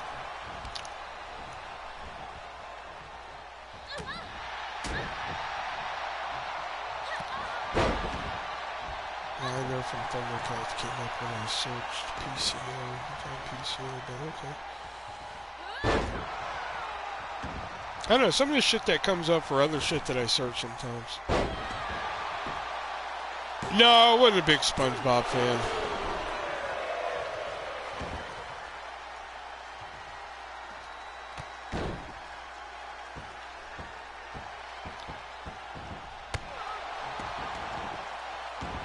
Is this the Krusty Krab? No, this is Patrick.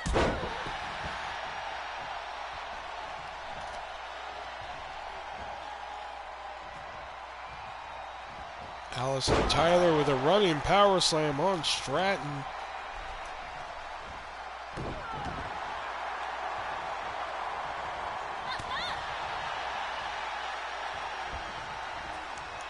Sit out Uranagi. Tiffany Stratton has yet to get any offense in. And there's some right there. Big drop kick taking down Tyler.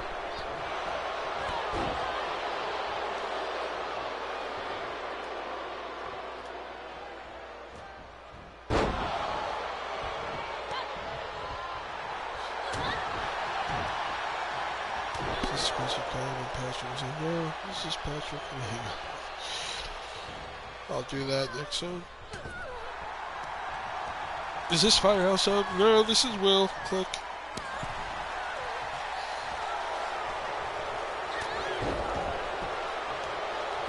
Here's a cover.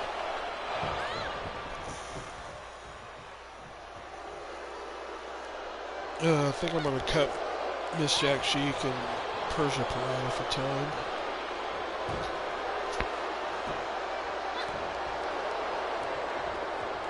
I just want to miss money in the bank on this show.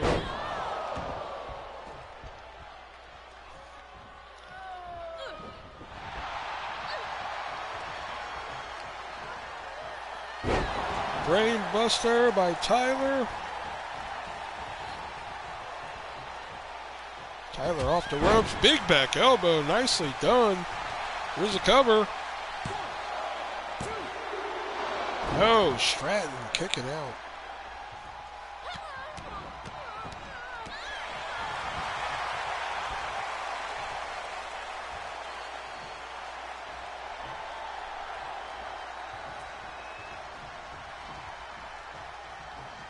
The hell was that?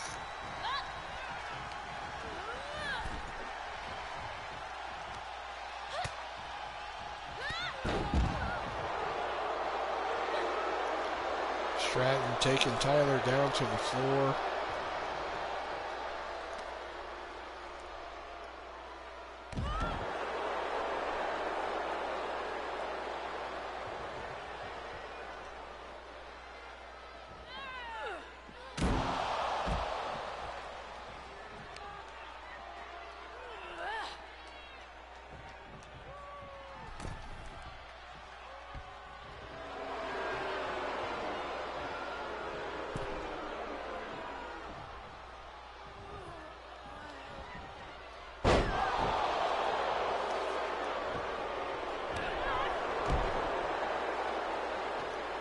Stratton attacking Tyler here, trying to mount some form of comeback here.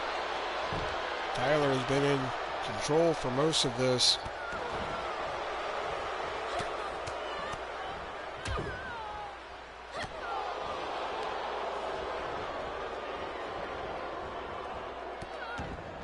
What the fuck, man? Hold on a second.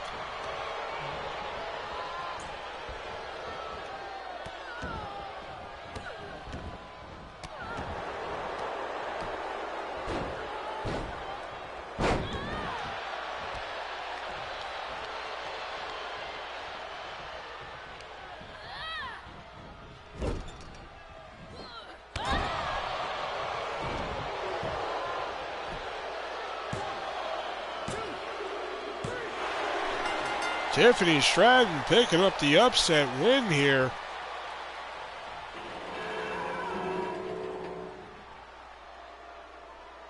Here is your winner,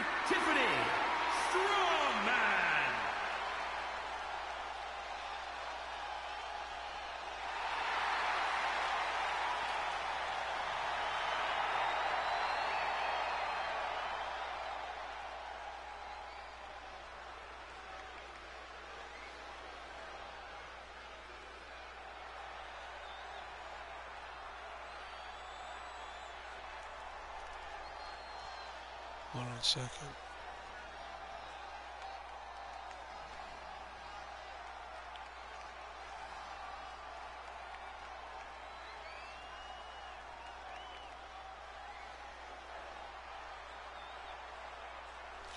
All right.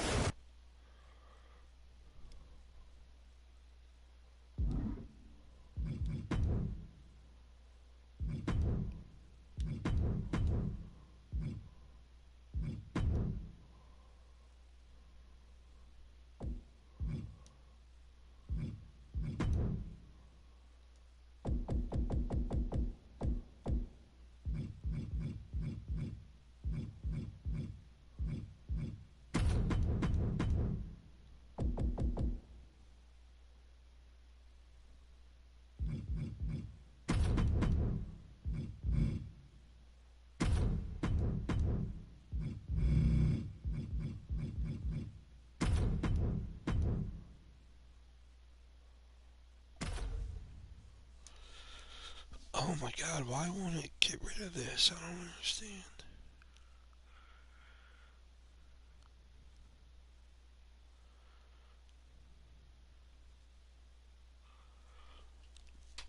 All right. Next up, a fatal four-way match.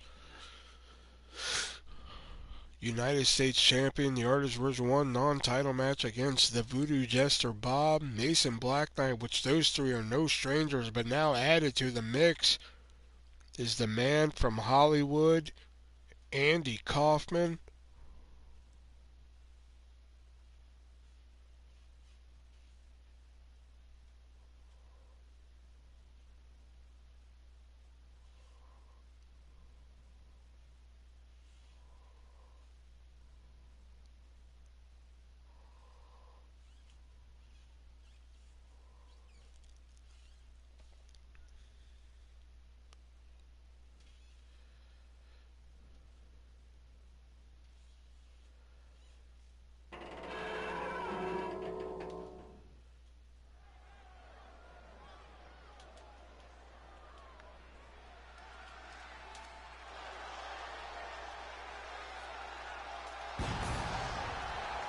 The following contest is a fatal four-way Extreme Rules match.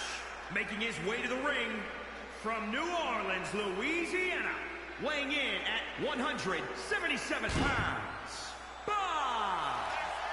Former World Heavyweight Champion and TV Champion.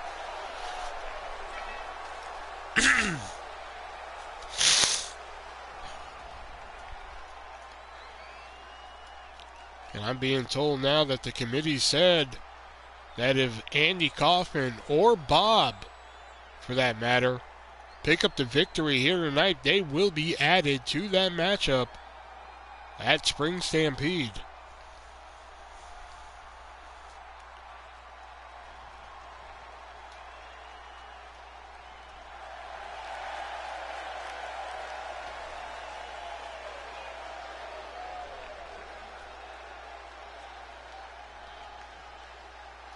And his opponents, first, representing those guys, from Calgary, Alberta, Canada, weighing in at 229 pounds, the wCw United States Champion, Archangel. After we book Nitro, we'll see if there's any new adult stars. That's how I found Allison Tyler.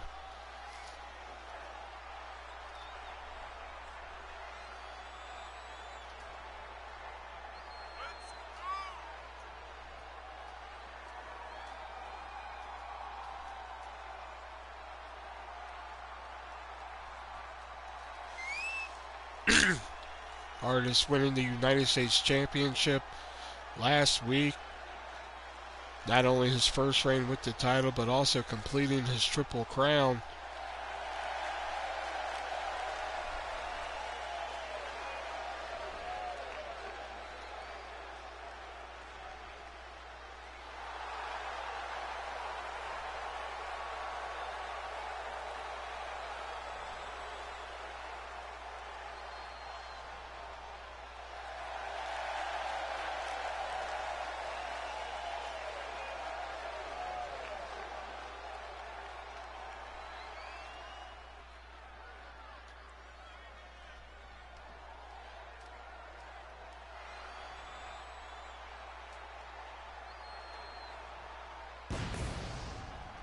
Alright, this entrance is too long. I'm skipping it.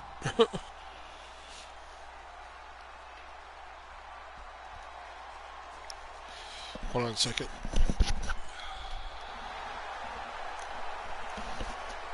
And presiding in Hollywood, California, weighing in at 182 pounds, Andy Kaplan.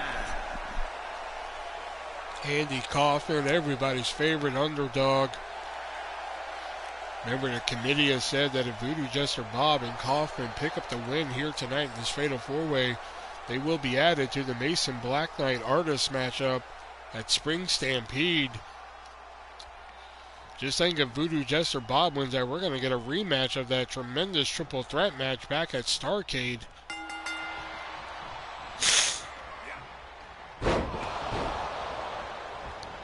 Mason Black Knight and Bob are tag team partners, but they know what's at stake here.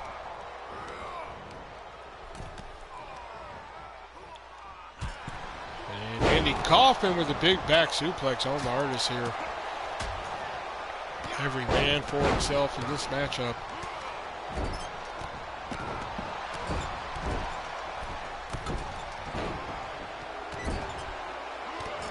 Kaufman waiting for Artist to get to his feet and beefs it.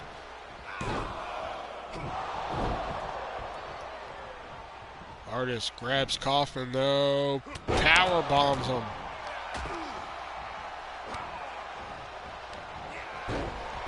Crushing that leg there does Artist. Artist catching Kaufman now. Now Artist going for Black Knight. Reverse DDT, Bob on the floor. Kaufman going for Artist here. This is a non-title contest here tonight.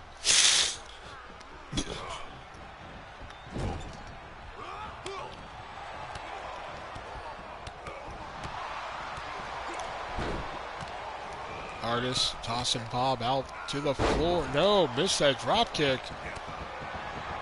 Bob catching him with a forearm and Black Knight taking it to Kaufman. Black Knight. I was able to speak to Black Knight before the show tonight. Asked him his thoughts on this matchup, and he just simply said he is sick and tired of seeing that white boy Andy Kaufman. I'm eating a blood orange. Yum.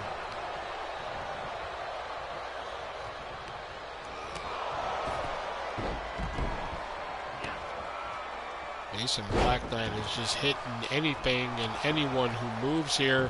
Makes a cover on Artist. Remember, Artist or Mason Black Knight walk away with a victory here. Nothing changes with their matchup.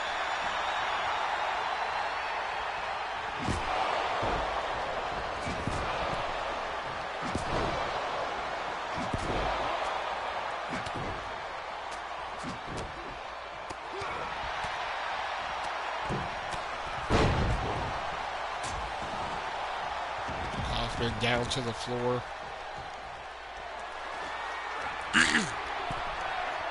Remember, this match can only be won inside the ring here.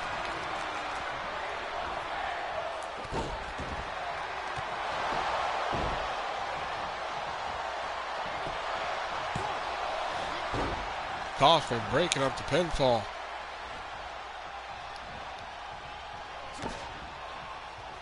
Twist of fate. On the Kaufman here, and Black Knight moonsault but misses it. Artist with the cover.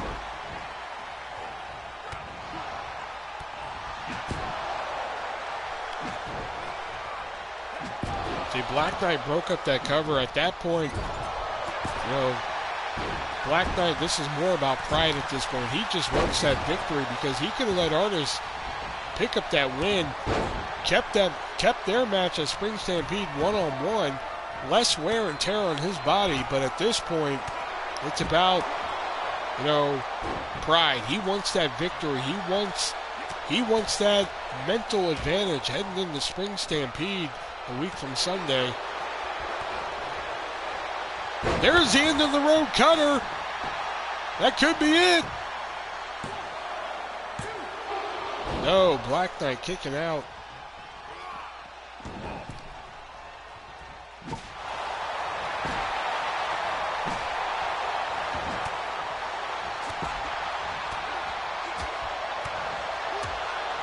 There's a voodoo kick.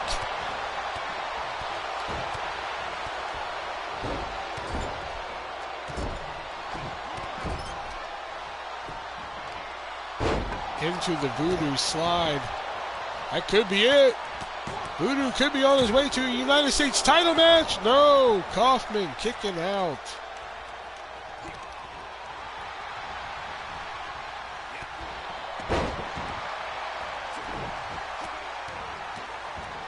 There's the backwoods.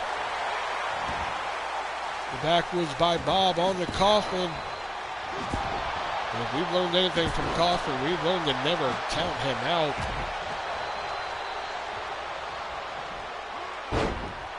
Big hip toss there by Black Knight, but going after Bob now.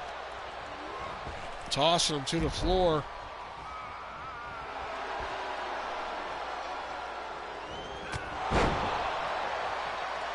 Artist heading to the top rope. Are we going to see it? Artist bomb. Here's a cover. And just like that, Artist wins this matchup, and Kaufman and Bob not going to be added to that matchup. Here is your winner, Archangel.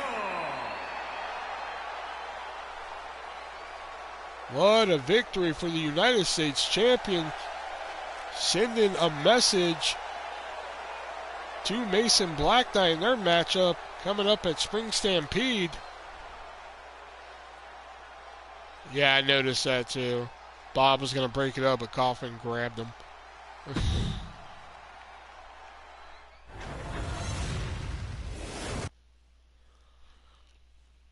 It is now time for our main event.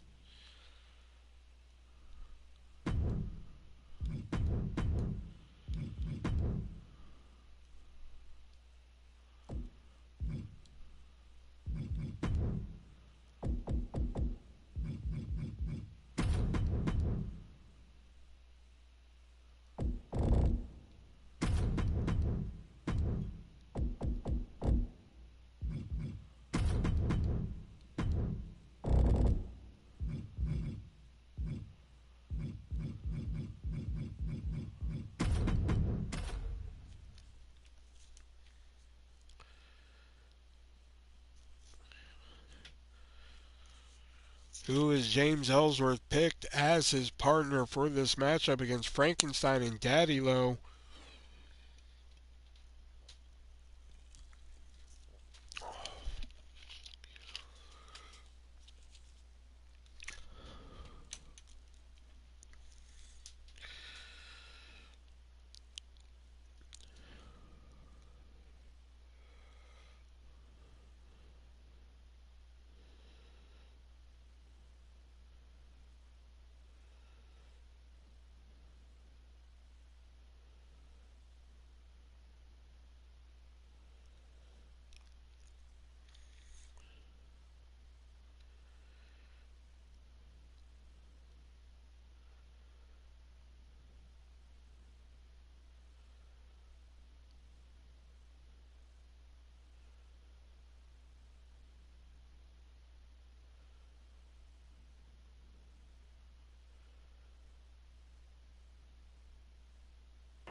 Oh, and look at it. Looks like Daddy is home.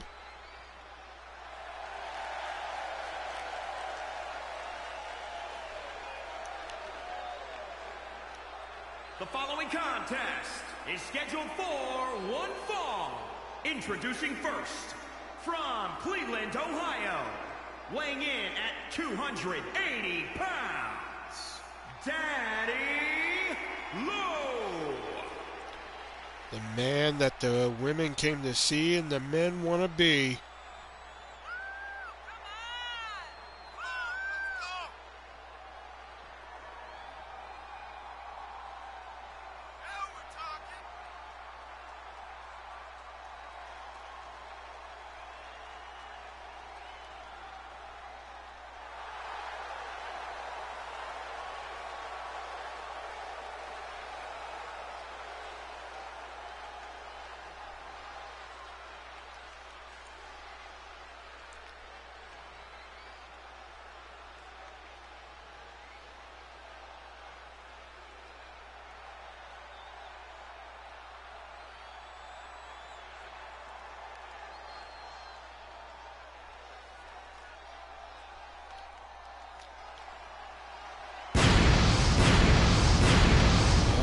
He's alive, he's alive, it's Frankenstein.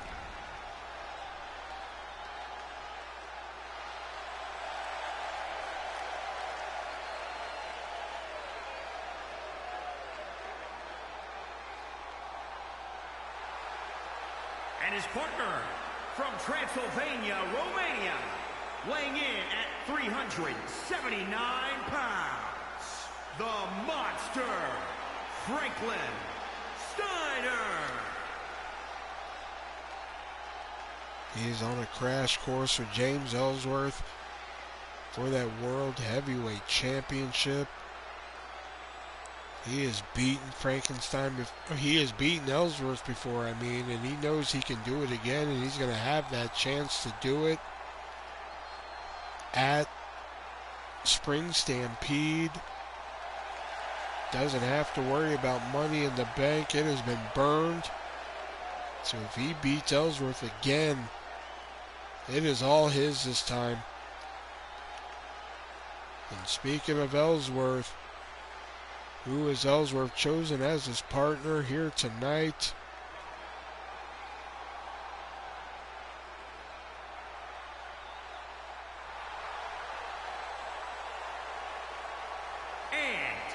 From Baltimore, Maryland, weighing in at 169 pounds, the WCW World Heavyweight Champion, James L. Who.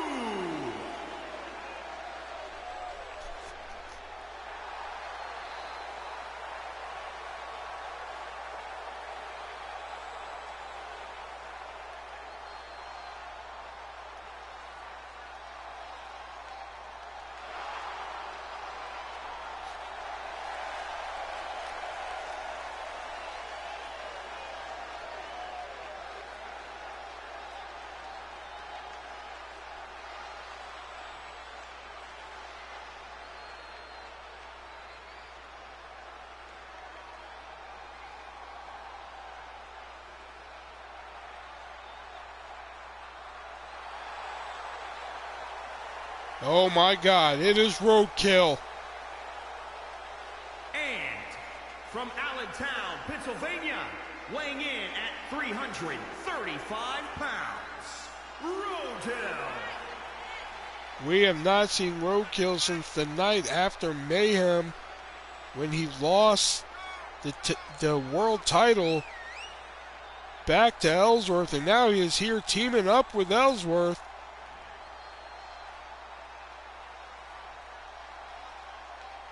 He is back. Frankenstein's got to be having some flashbacks here. The big Amish bastard is back.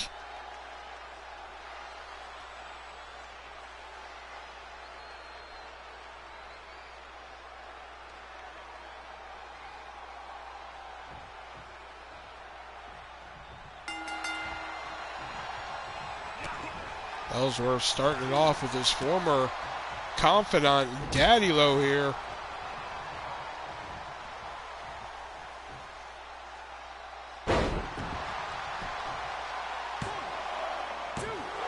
Oh, kicking out at two. What a quick night that would have been.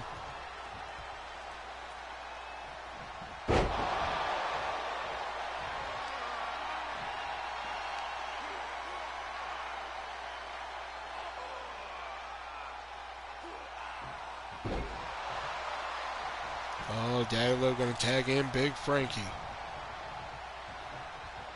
I cannot believe Roadkill is back. We have not seen him since the night after Mayhem, where he lost that world title after cashing in Money in the Bank on that man right there, Frankenstein.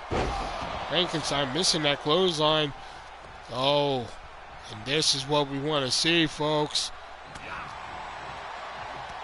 Austin Jenkins. Huh.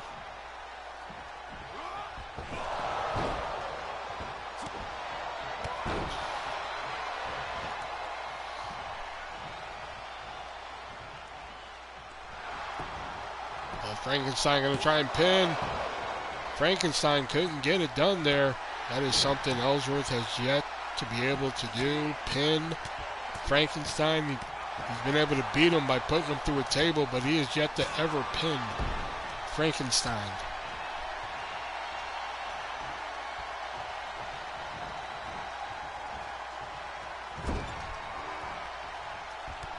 Paul throwing those knees at Frankie in the corner here. I think Frankenstein is how the white girls say on the internet, shook. I think anybody could have walked through that curtain. But I think the last man he expected was that man right there, Roadkill. The man who essentially made his world title dream go up in smoke. Big elbow. Yeah, that is his weakness. Oh, shit, ass Jack Frost. Fuck.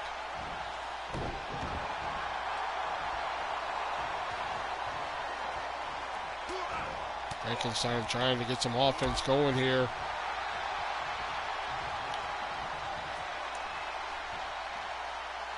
Frankenstein just defeated James Ellsworth, culminating in one of the biggest comeback stories in wrestling history. But that man, Roadkill, came out, cashed in his Money in the Bank contract, putting a sour note on a feel-good story.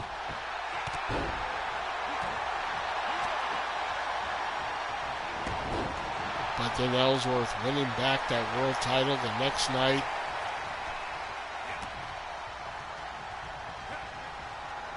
Frankenstein winning back the #1 contendership, and they're on a crash course again at Spring Stampede. Can Frankenstein do it again is the question, though. Frankenstein at one time was almost out the door. Here's a cover. Kick out. Frankenstein was almost out the door. His contract was going to be terminated. We all knew the story from there. Big leg drop by Frankie. This has got to feel good for him to get some kind of retribution on that man, Roadkill, right there.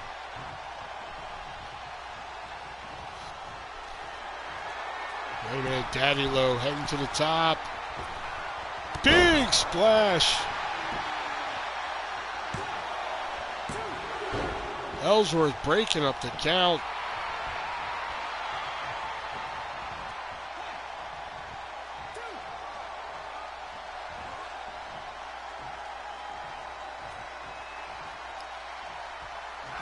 Oh, Ellsworth taking out the leg of Daddy Low.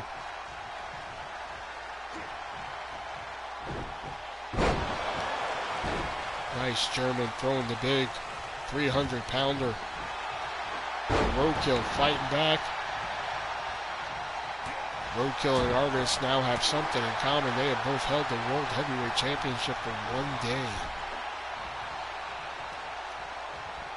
Roadkill won the title at Mayhem, lost it the next night on Nitro. Artist won the world title at World War III back in January. Lost the title the next night on Nitro to the Voodoo Jester Bob. Will likes dragon fruit. I do like dragon fruit. It is delicious.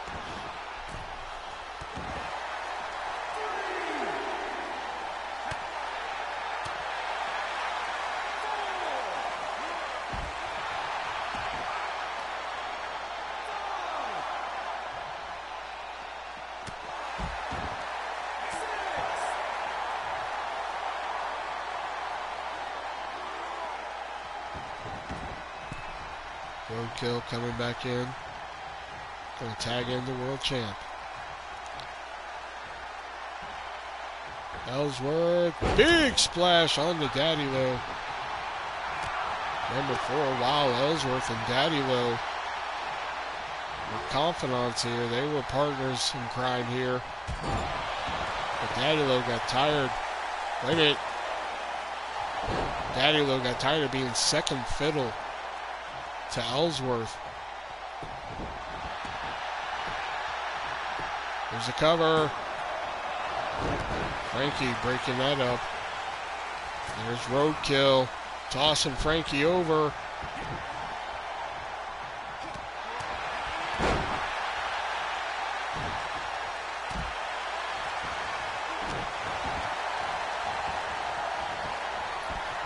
Ellsworth heading to the top. Big knee that we didn't get to see because we were looking at an elbow. Ellsworth picking up Daddy. Oh, he was going for the offspring.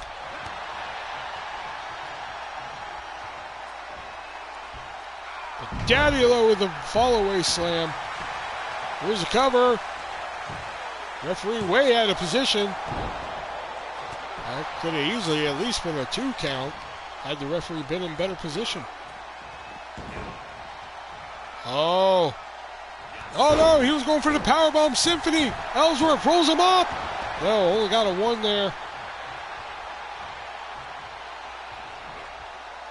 Ellsworth, Canadian Destroyer.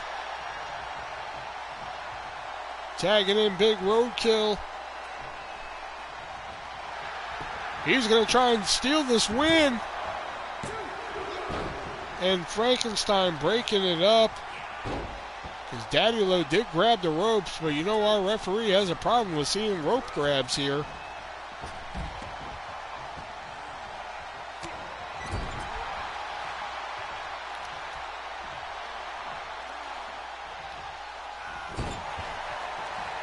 Snake Eyes in the corner.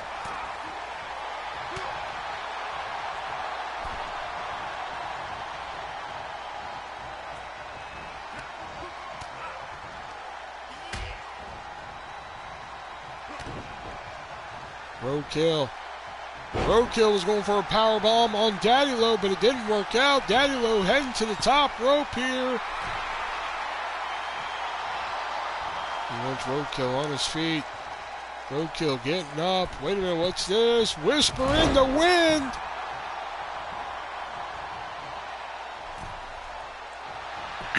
Here's a cover on Roadkill. Ellsworth was coming in, but Roadkill had it under control. Oh, Daddy Low grabbing Ellsworth.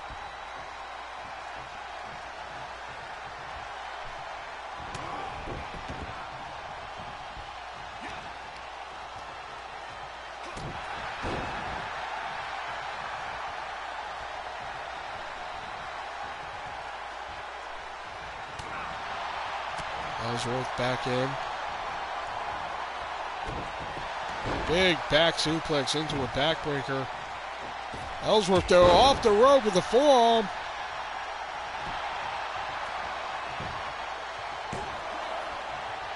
Referee able to see that rope break there.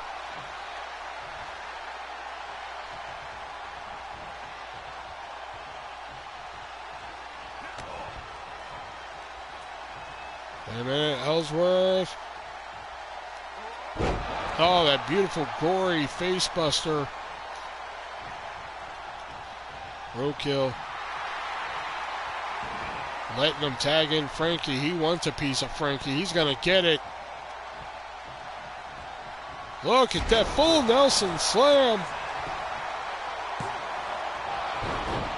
Kick out at 1.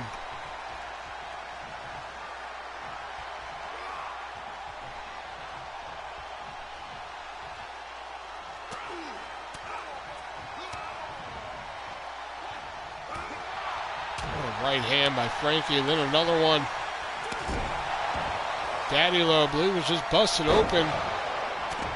Then got hit with the buggy bang.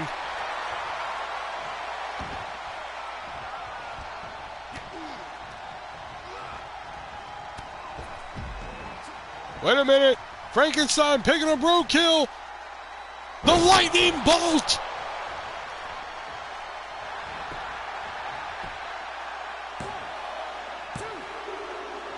No! Roadkill just getting the shoulder up.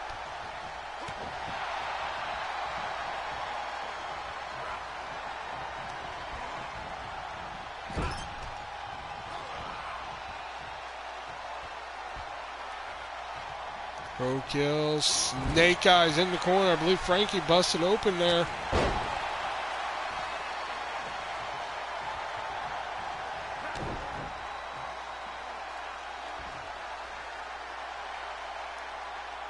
And there's the haymaker.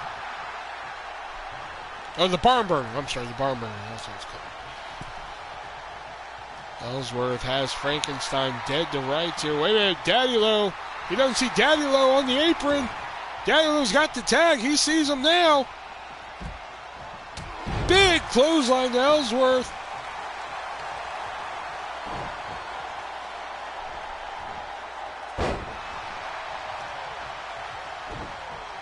Picking up Ellsworth again and tossing him.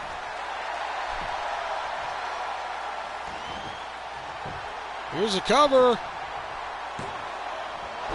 Roadkill able to come in, break that one up.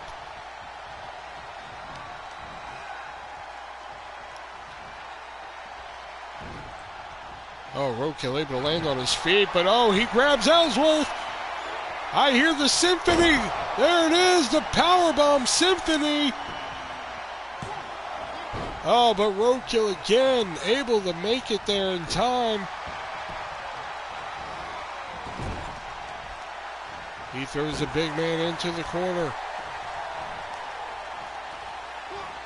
Ellsworth again, powerbomb symphony. Oh, and one for Roadkill as well.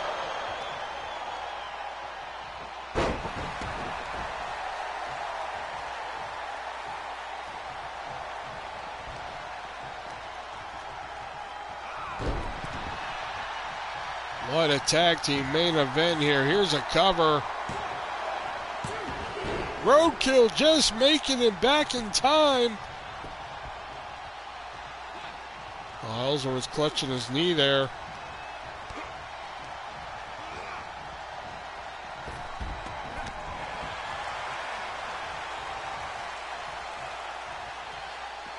What the hell is that? Oh, Phantom Driver. Daddy Low heading to the top rope. What's this here?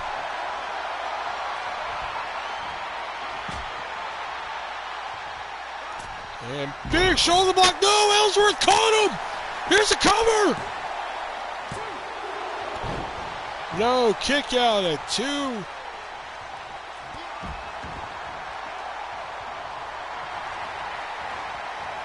Tossing Daddy Low over. What a tag team main event here. Daddy Low went for that shoulder block off the top rope, and Ellsworth caught him in midair. What's your Chinese take on? Oh, chicken and broccoli. Always.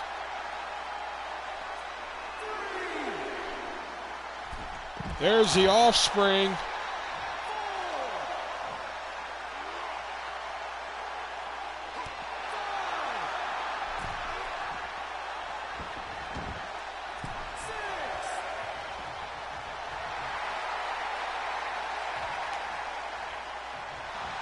Covering Ellsworth here. Again, Roadkill. Got to hand it to Roadkill. Big man with a lot of quickness to get in there and make those saves. Throwing Ellsworth around. Cashew chicken, but sometimes we get General Tso's chicken. Yeah.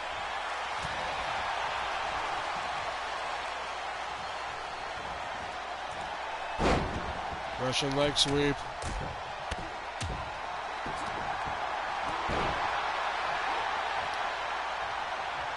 Ellsworth tagging in big Roadkill here again.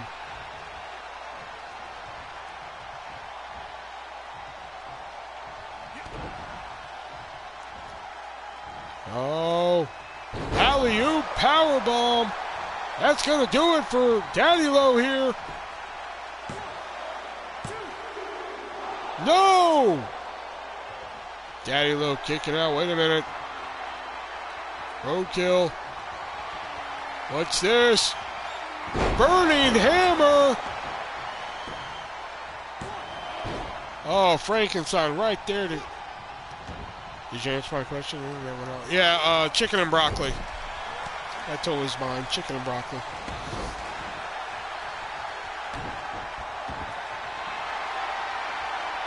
Reverse chin lock locked in.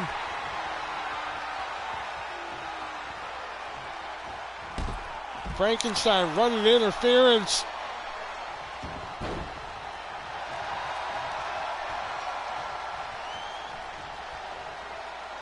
I even answered it.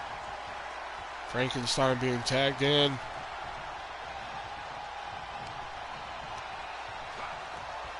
And look at the power of Frankenstein there. Power bombing, big roadkill. Sesame chicken, we're playing fried rice and And just like that, Frankenstein pinning roadkill here. Some form of redemption. And the chicken on a stick. Frankenstein and Daddy Low picking up the win over Ellsworth. The roadkill taking the pinfall there.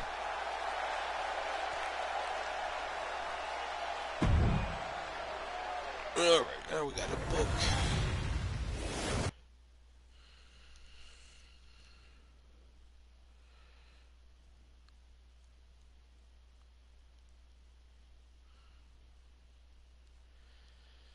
Okay. Good job, Herman Munster.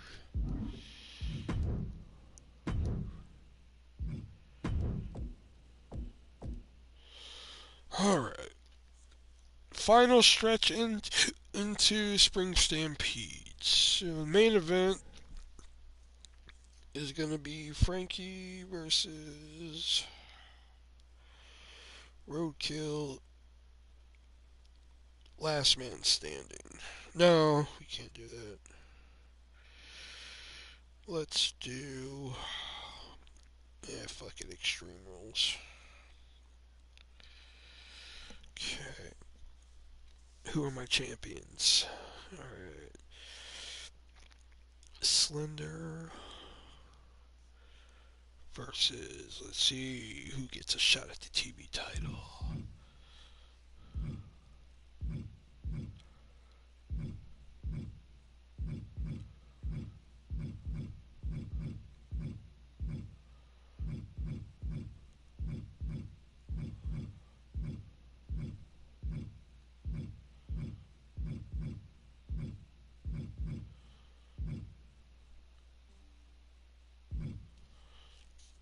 Hold on a second. Oh, god damn it. So why won't this fucking go away then?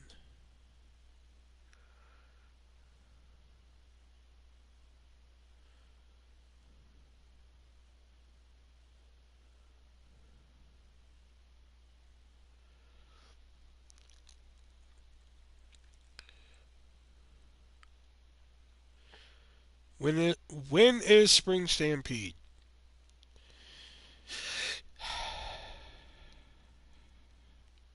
That's it. I quit.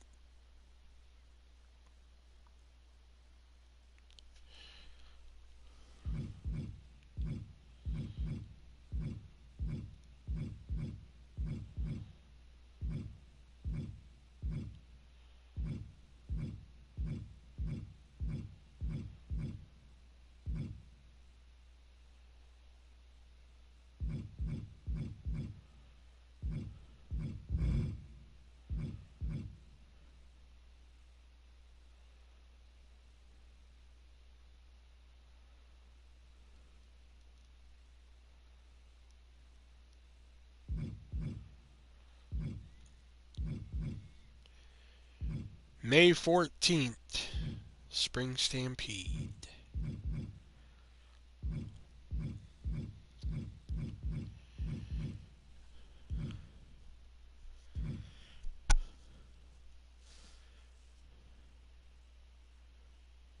Yeah, let's give it to the Shubs.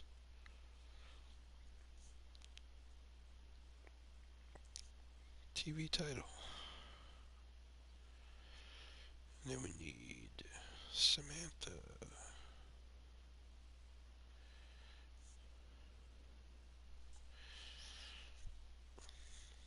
Why won't this fucking go away?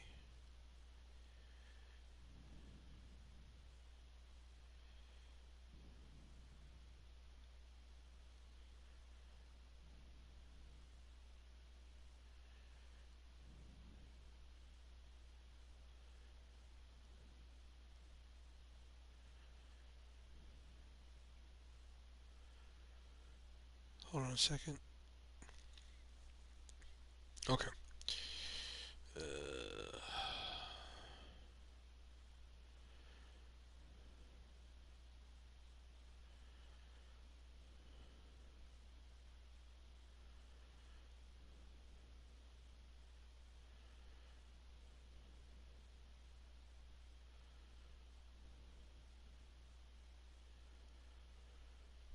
Keep saying my computer has a virus, but every time I fucking like get rid of it, it doesn't get rid of it.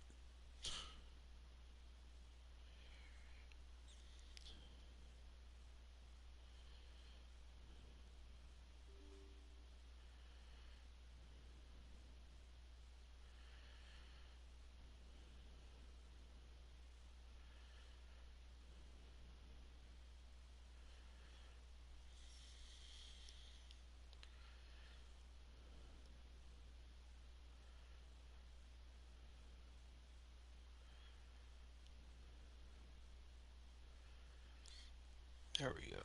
That should fucking do it. Okay. May 14th, Leo.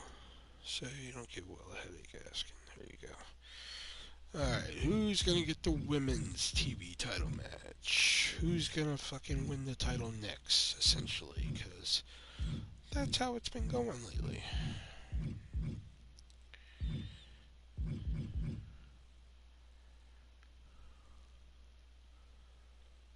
Fuck it, let's give it to Alexis Fox.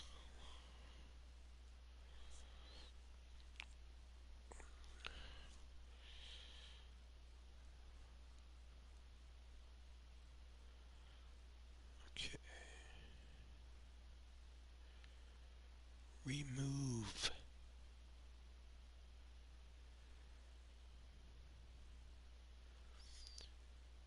Remove.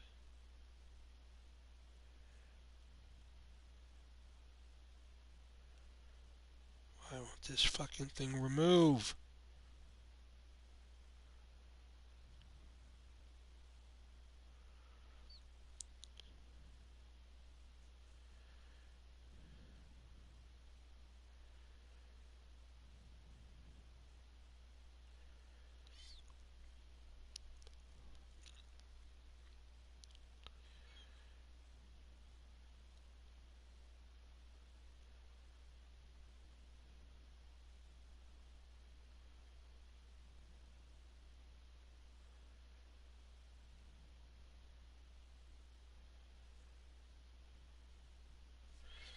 Oh, this is pissing me off.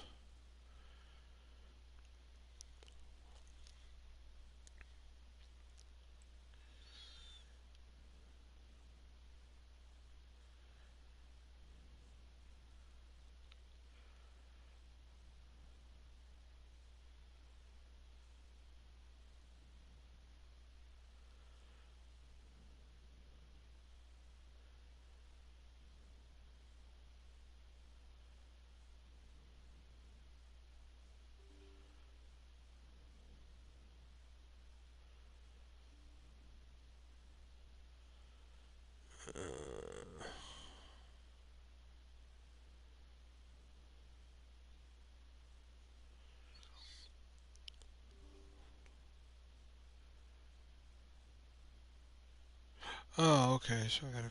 Okay, let's do that. And then remove it. There. Okay, I don't know what the fuck to do then.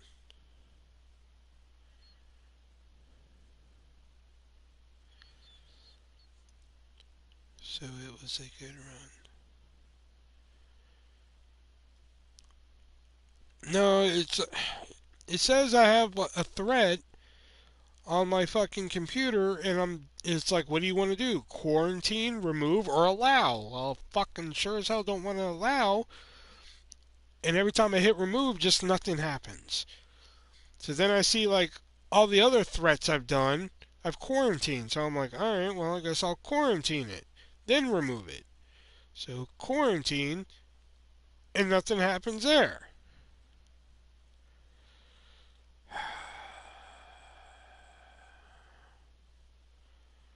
Fuck it, I'll worry about it in a minute. All right.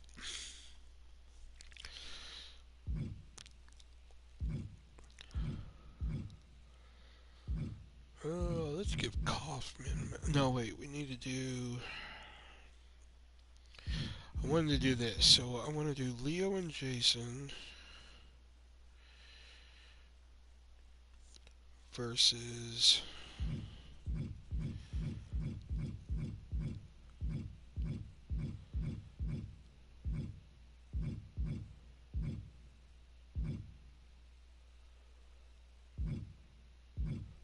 Freddie and Jason.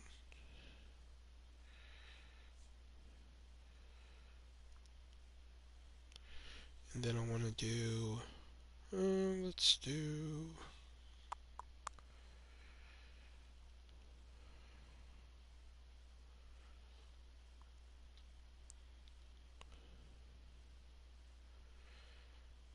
Let's do Primetime and Pimp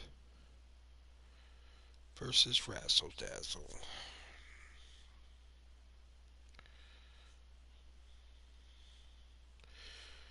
And then if Freddie and Jason beat Leo and Jason, or if Razzle Dazzle beat Primetime and Pimp, then they take their spots in the ladder match.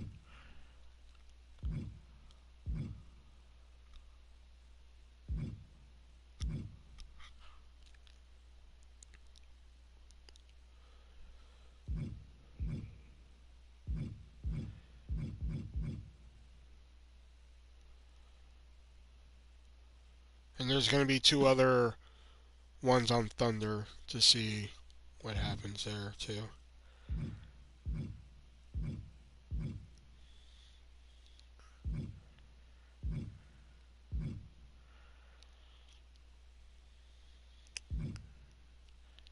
I need something to push the women's title feud, but what?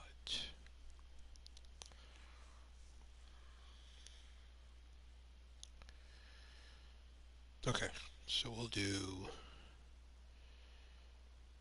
Blood Pact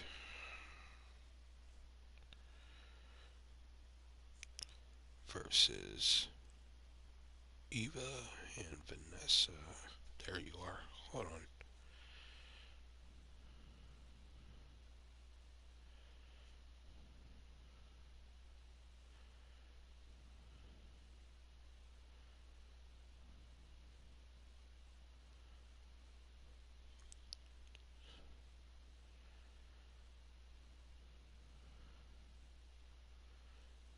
Actually, he was Bowser in the new movie. But, whatever. It's cool. Don't worry about it.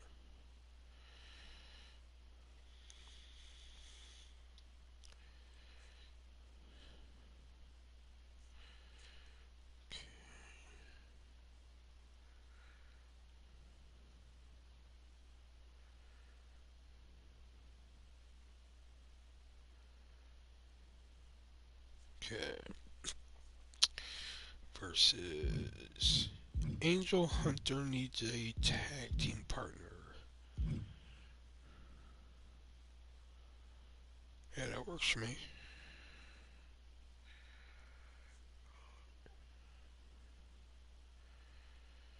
Okay.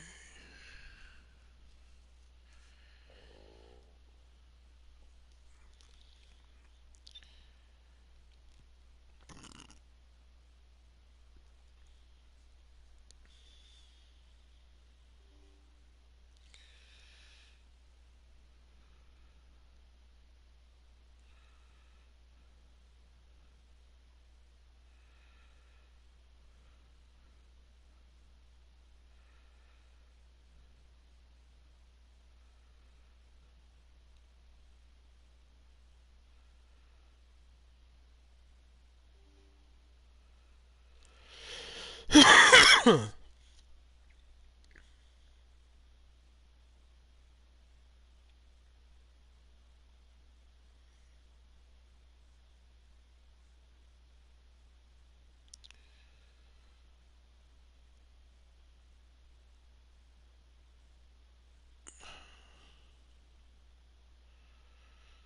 then why the fuck won't it fucking...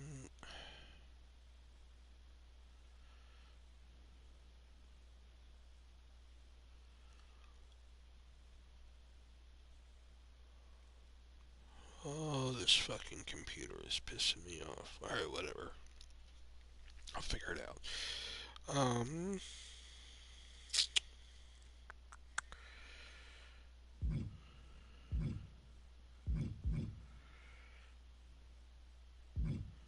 We're gonna do Ellsworth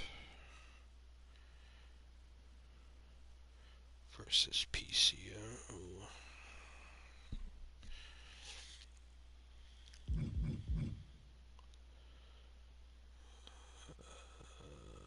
Yeah, Perry versus Price.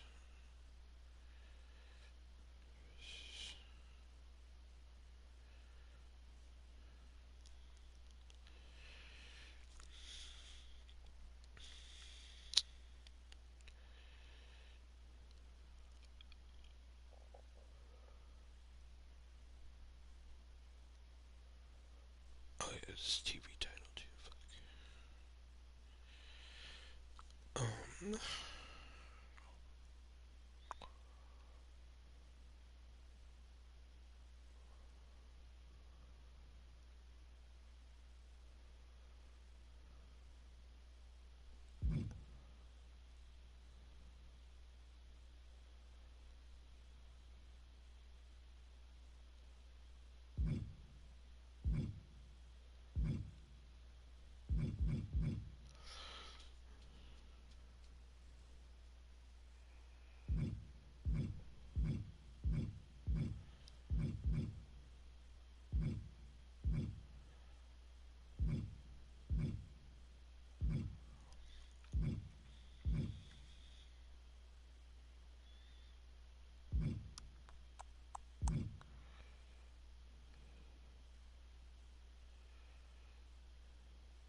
You know what? I'm gonna change the TV title match. Let's do. We've already got 4 fucking champions, so let's get rid of Fox, Alexis Fox. Let's make it a 4-way between Riley, Dunk, and Delta a lot of pain. Here we go. I like that better.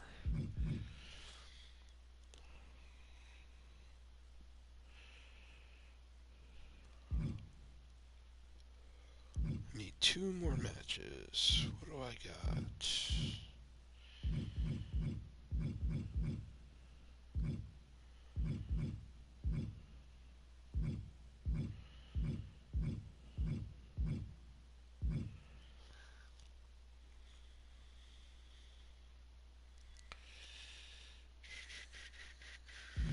Save that for Thunder.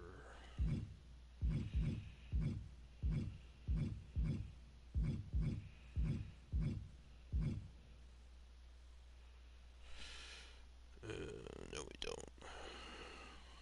Damien versus Arquette.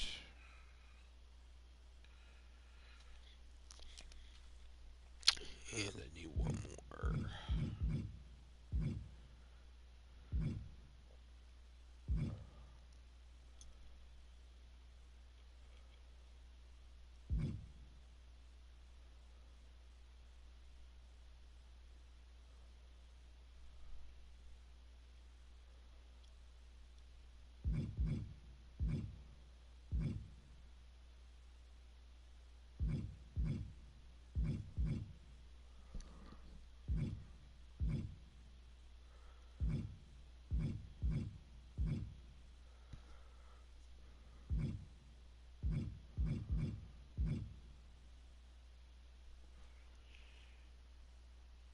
You know, the women's match, yeah.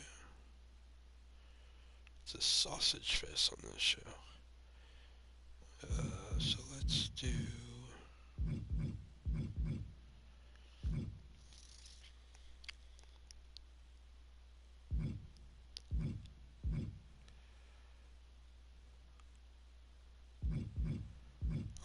let's do Jade. We haven't seen her in a while. And Maki Ito versus...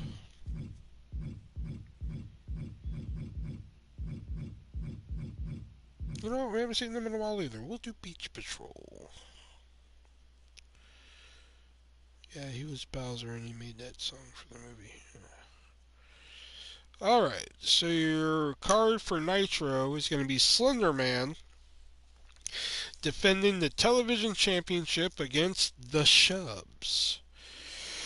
Samantha Smart defending the women's television championship in a fatal four-way against Riley Reid, Slam Dunk, and Delta Lotta Pain. Leo and Jason going against Freddy Krueger and Jason Voorhees. If Freddy and Jason win, they take their spot in the ladder match. Primetime Eric White and Pimp Daddy Mac taking on Razzle Dazzle with the same stipulation. Blood Pact to take on Eva Marie and Vanessa Craven. And Angel Hunter and Miss Jack Chic. Piper Perry will be taking on Chloe Price. Damien Sandow. Damien Demento will be taking on David Arquette. Jade and Maki Ito, aka the Asian Invasion, will be taking on Sandy and Summer of the Beach Patrol. James Ellsworth going one-on-one with PCO. And in the main event, Big Frankie Frankenstein going to be getting some more redemption on Roadkill, but this time it's Extreme Rules.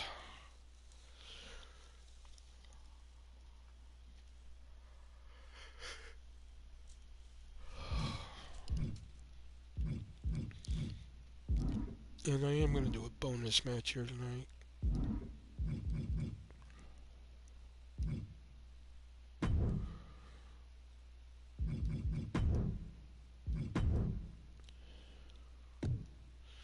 Alright, we're going to do a battle royal of former champions here. So, we're going to do artists, of course.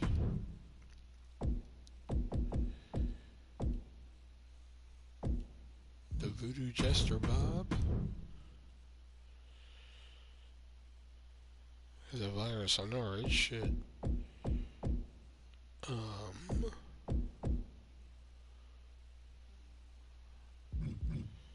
James Ellsworth. Primetime Eric White.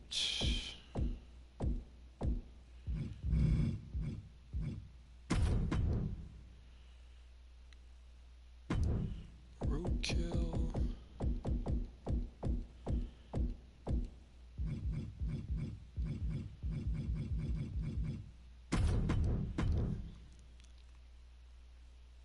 That's seriously all the world champions we've had? Because Artist then lost to Primetime. Primetime then lost it back to Artist. Artist who then lost it to Voodoo Jester. Oh, Kevin.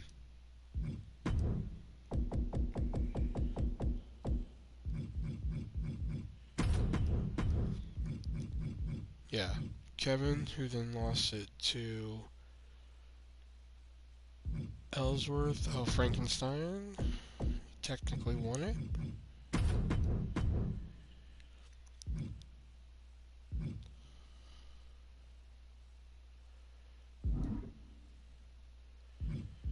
Okay, so Artist lost it to Primetime. Primetime lost it back to Artist, who then lost it to Voodoo Jester Bob. Bob lost it to Kevin. Kevin lost it to Ellsworth. Ellsworth lost it to Frankie. Frankie lost it back. Frankie lost it to Roadkill. Roadkill lost it to Ellsworth. No, Black Knight wasn't world champion. Alright, but we do need... Well, you know what? We'll put Mason Black Knight in this because he is the longest reigning champion WCW had. So that too we'll put in this. Alright, who is the champion of champions battle royal here? Let's Let's see.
Alright, here we go. The Champion of Champions Battle Royal.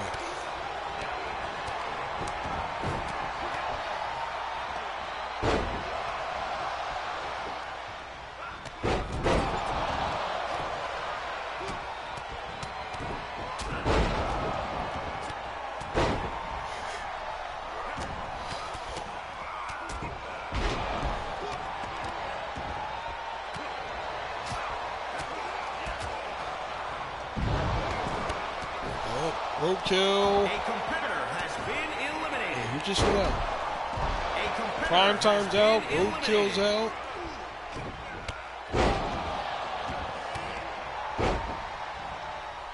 Well, I can tell y'all right now that if Artist beats Mason Black Knight at Stampede, then it's going to be Frankenstein. And Frankenstein wins. Then it's going to be Frankenstein and Black Knight at the next. Oh wait, Artist is going out. There goes Artist. A competitor has been eliminated.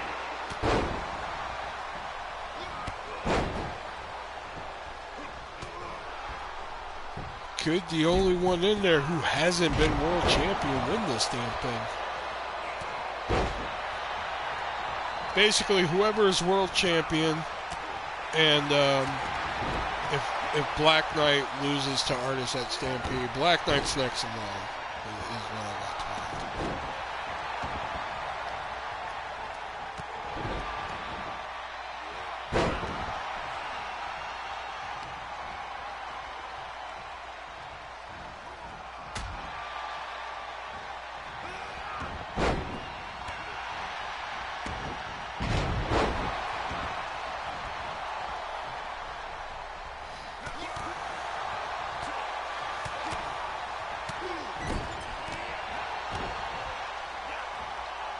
Kevin trying to get Ellsworth. Can he get him?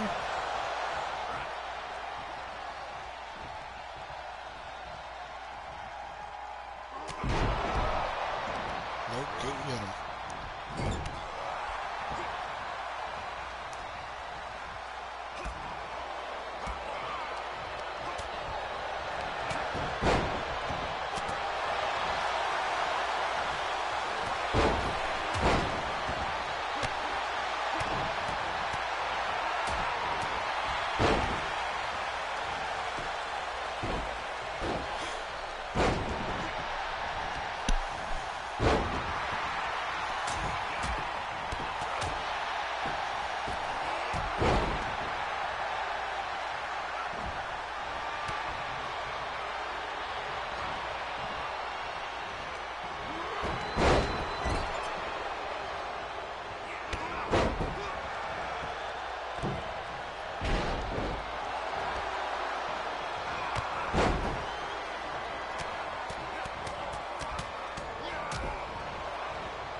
Frankie's on the ropes.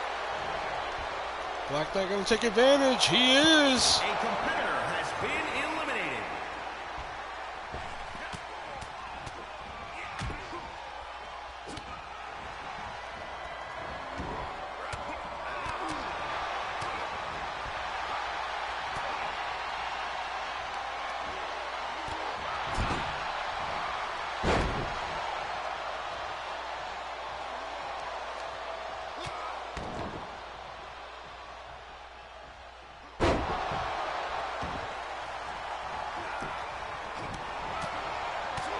damn artist. What the fuck?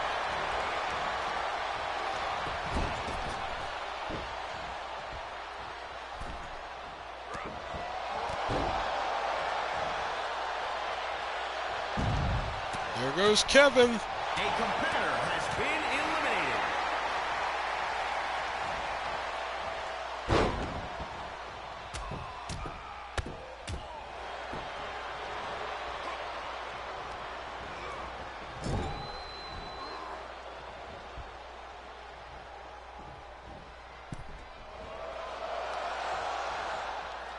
Yeah, the guy who has never won the world title may win this.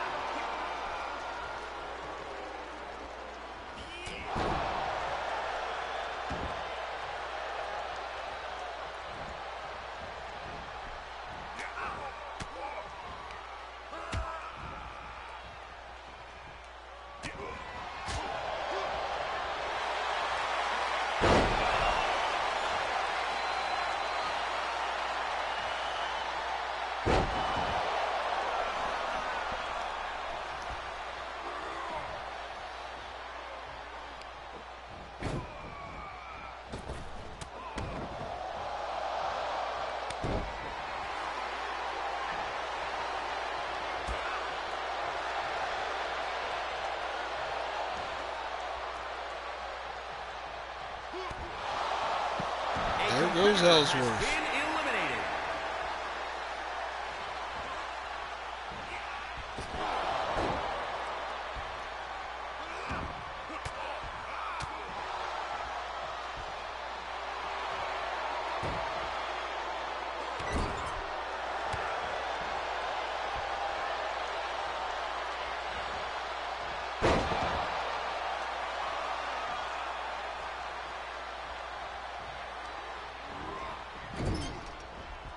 Oh, is Bob going to be the champion of champions?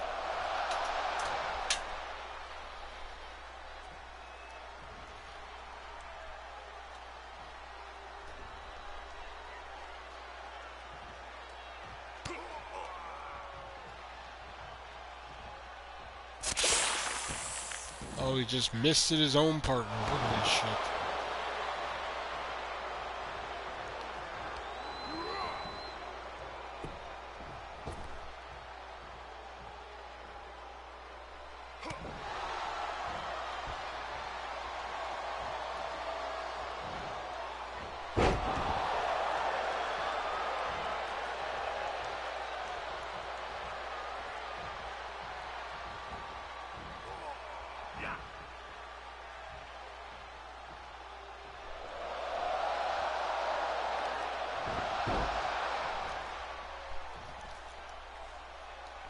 It would end up being two partners' lives.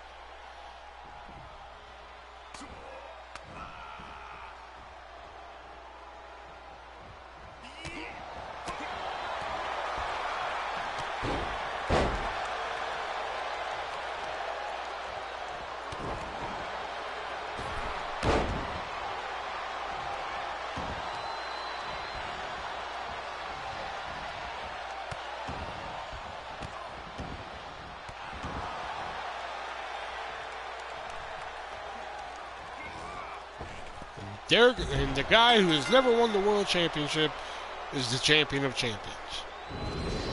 So needless to say, we're running it again.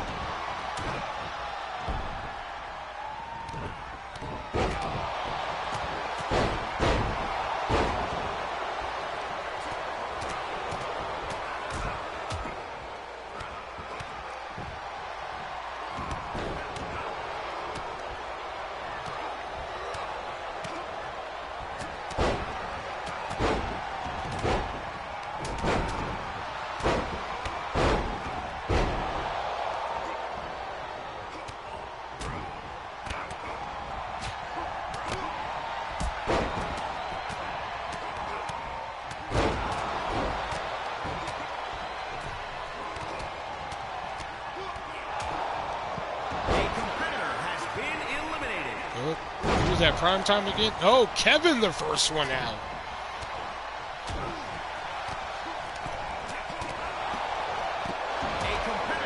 There goes Roadkill.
Thing is, though, if Mason Black Knight does win the world title, man, he's going to hold that shit for a while.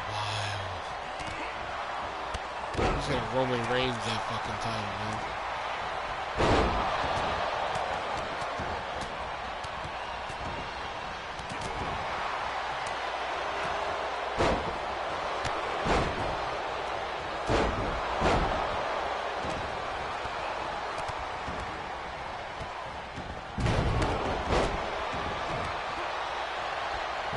Saw how he did with the U.S. title. Oh, Frankie. Oh, no, I thought Frankie was going first.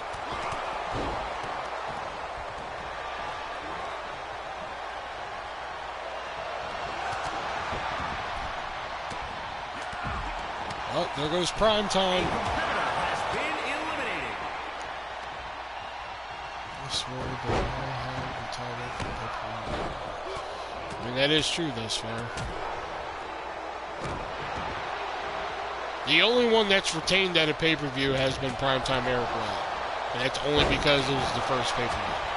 He beat Evil Dead in the main event of Starrcade.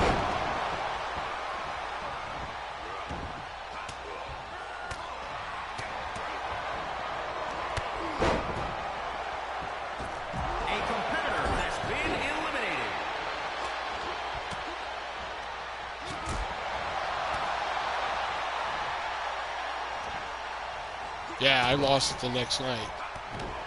Because that wasn't my plan.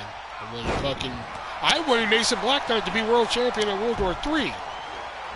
That was my plan long ago.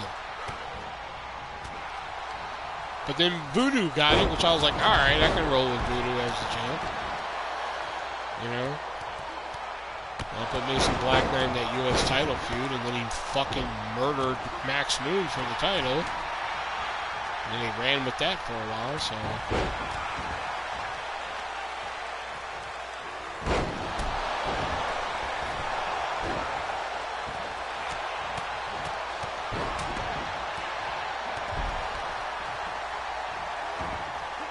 So that's why I finally got the fucking U.S. title off of Black Knight, so I'm like, alright, now if Artist beats him at fucking... he was hardcore champion for a little bit. Eugene beat you to win the title shot.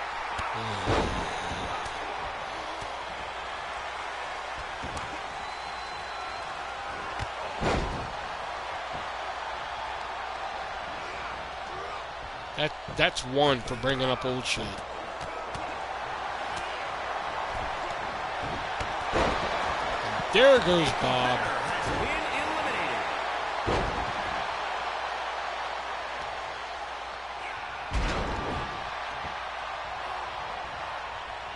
Some steam off after that one. Oh, yeah. I know Eugene's doing a fucking virtual with K&S. I kind of want to buy one and just have them. What the fuck is WCW?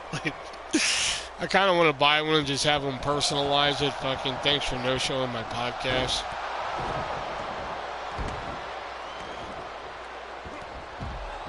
Oh, there went Artist.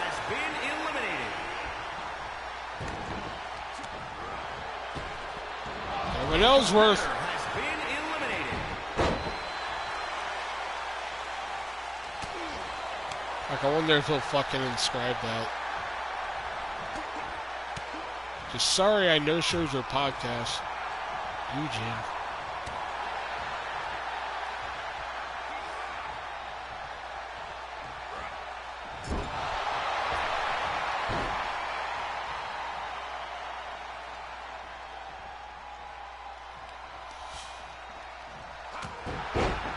I swear, I don't know how K&S comes up with their fucking pricing, I swear to God. I think they just throw darts at fucking numbers and just... They're like, Nia Jax is coming. How much is she? Throw a dart. Alright, she's $40.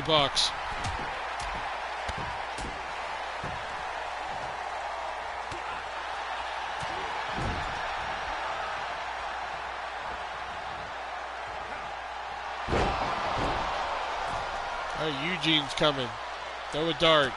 Alright, he's 20.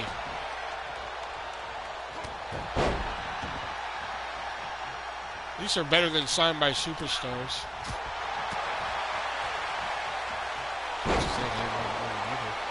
I don't think it was, he acted like he didn't want to be there. It was the same as the Scott Hall situation they had.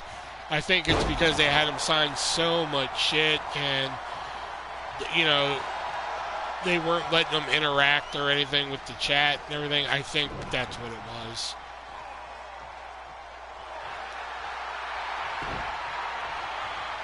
Yeah, I've seen that one too, yeah.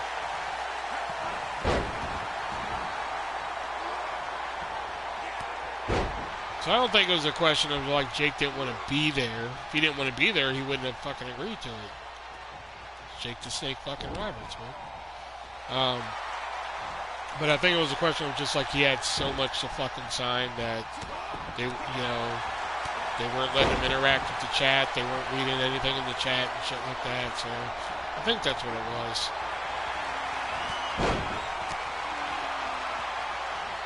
Same with Scott Hall. Like when they had Scott Hall there, they did the same thing. So Eugene is $20 cheap. I wonder if he would fucking sign that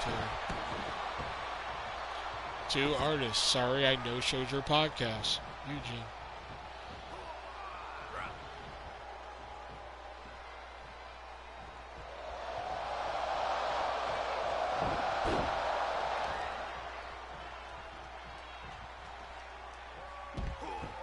A competitor has been eliminated. We're down to Frankenstein, who was champion for a few moments. Kevin McAllister.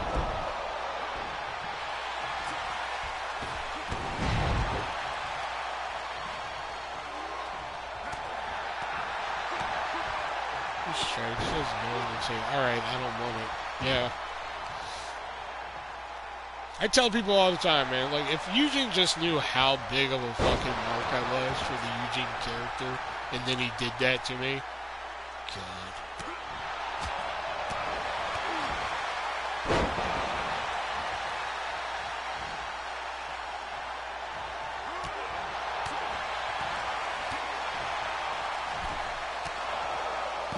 I'll be damned. Kevin won it. I'll be damned. Like, I didn't think Jordan Grace was going to say yes to the fucking inscription I put.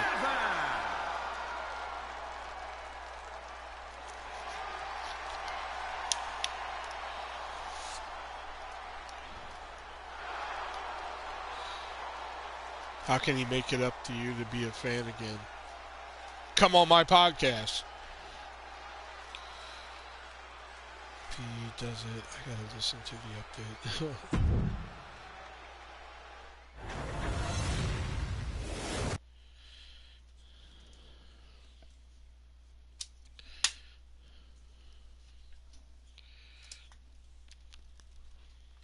Oh yeah, that's right. I wanted to see if there was any new adult stars in Community Creations. I forgot about that.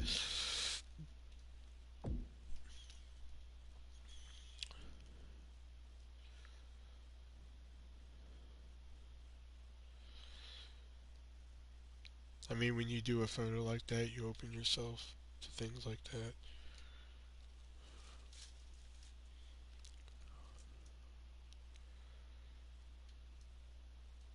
Yeah, but you know how Ken is and shit like that. If I were to put that in, either one of two things is going to happen. One, he's going to ignore it. Okay?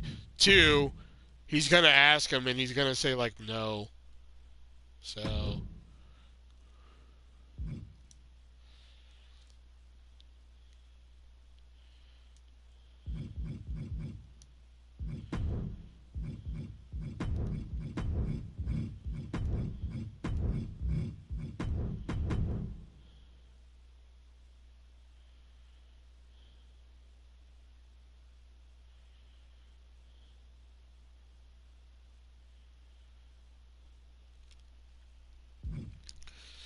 Alright, we have Gina Valentine. Oh, okay, nobody new's been at it because here's the Allison Tyler I got. There's Abdella Danger, Gina Valentine, Rachel Starr.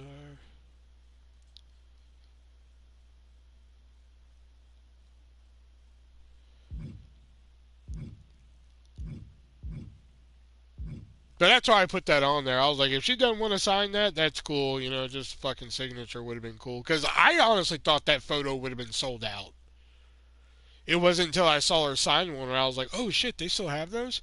Fuck, okay, I'll grab one. You know? So,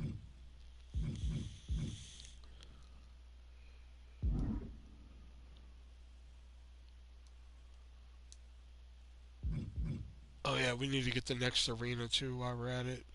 Which I'm pretty sure I think I know what the next pay per view is going to be. But let me see.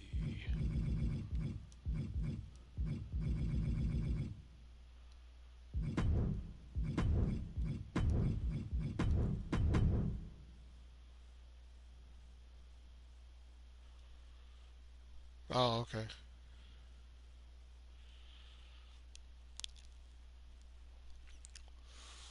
Oh, we can't do Fall Brawl. We've done World War III. Pretty much every pay per view is Clash of Champions because I put all the titles on the line.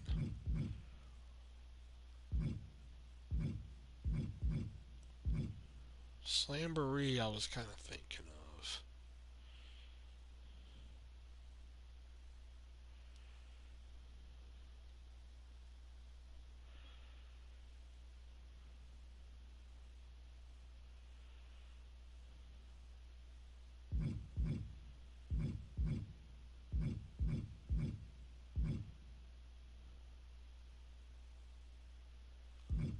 Great American Bash might be good.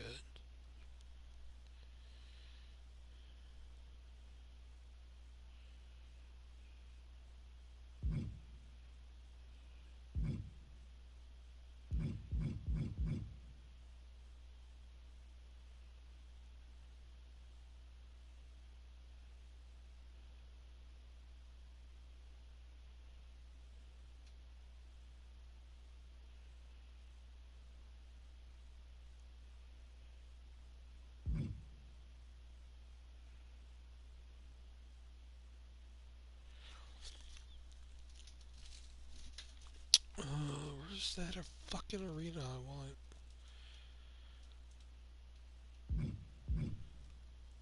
My last say I don't know was NXT Level Up. Before that, it was Stand and Deliver, which I think it's in. Yeah, Stand and Deliver is NXT. Yeah. Because I think I know what I want the next show to be after Spring Stampede. I just can't find the fucking arena down here. Most downloaded. Fuck it. We'll just do that. Be easier.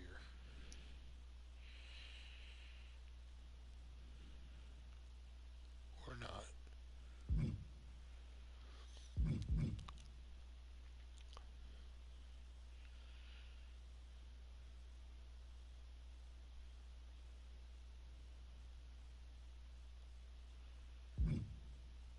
Like when I was asking Ken live when Nia was on, I was like, is that still a no on the lock of hair thing? And he just refused to fucking acknowledge that comment.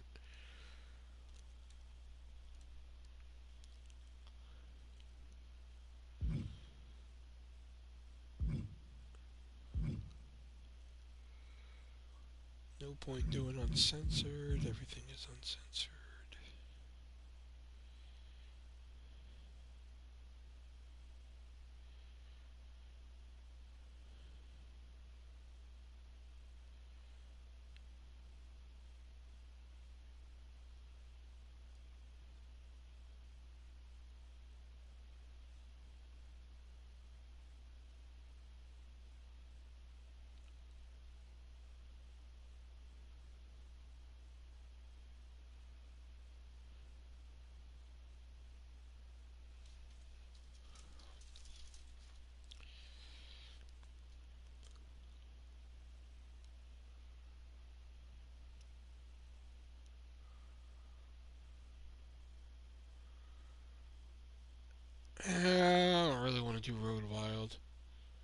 Oh, is that a real paper? Yeah.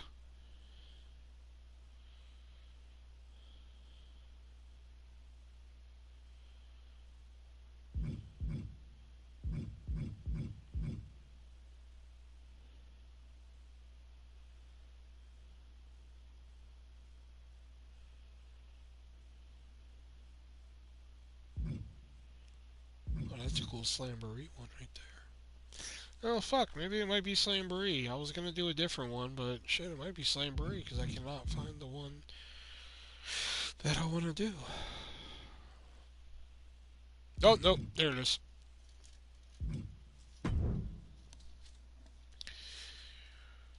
After WCW Slamboree, it will be WCW Greed.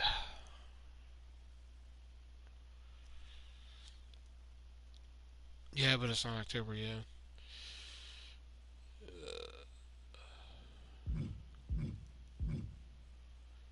Do they have Sin?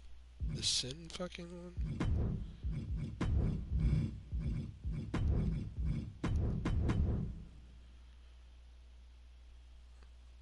Yeah, I guess so. No, nobody has the Sin one? Huh.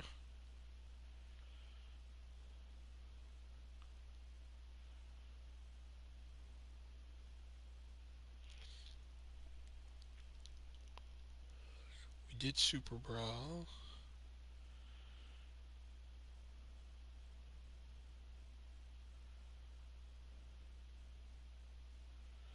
A lot of people making Slamboree 98. That's kind of weird, but okay.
Oh, here's an original arena, WCW Carnage.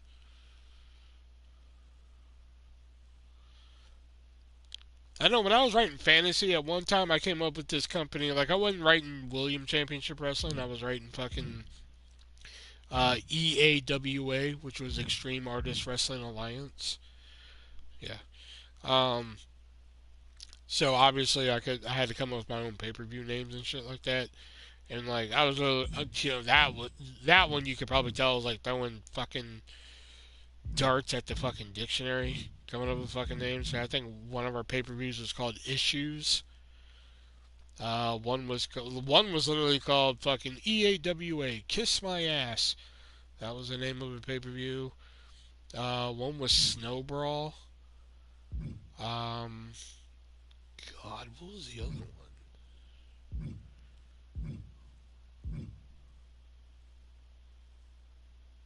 That's just like yeah. Um, God, I can't remember all the fucking pay per views we had. I know those three for sure.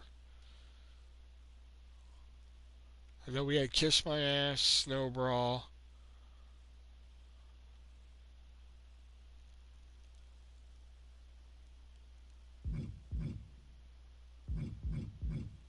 Issues. Because the EAWA, I had to come up with like some fucking different pay per view names because I couldn't use the WCW ones, obviously, because I was a quote unquote different company, you know.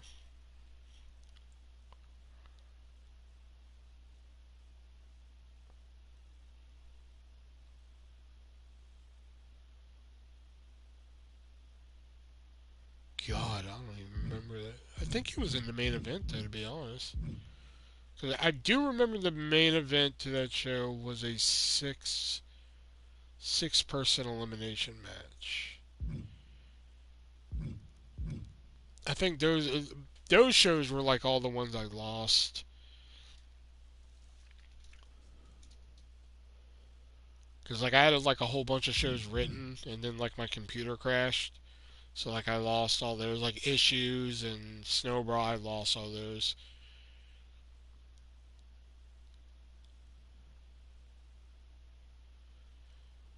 So either I'm not finding it or nobody made sin.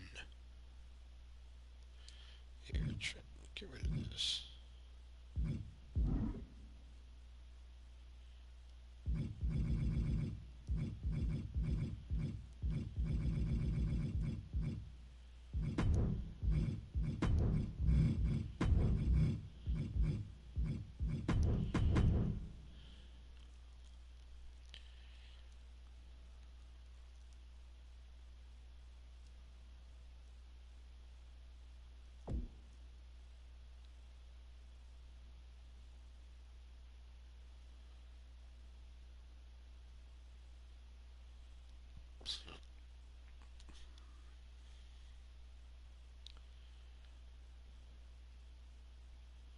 And it's bugging me. I can't think of the other fucking pay-per-views I did as EAWA. And like I had to come up with different titles too. Like one we had instead of the TV championship, we had the cable championship.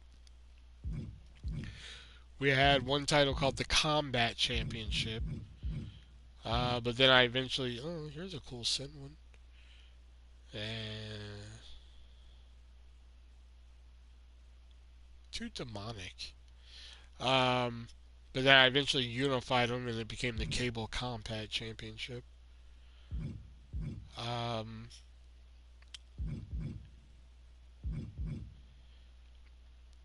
and instead of the United States Championship, it was the Canadian Heavyweight Championship. And the world title was the World Extreme Heavyweight Championship. There you are.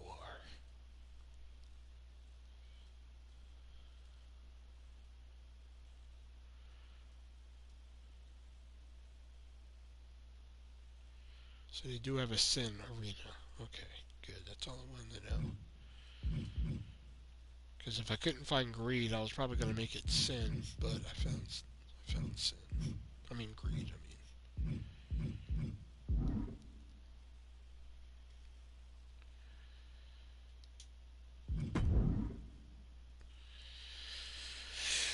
Ugh.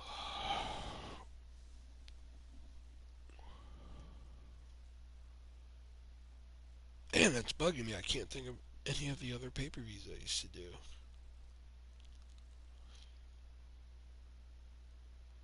It's bugging the shit out of me.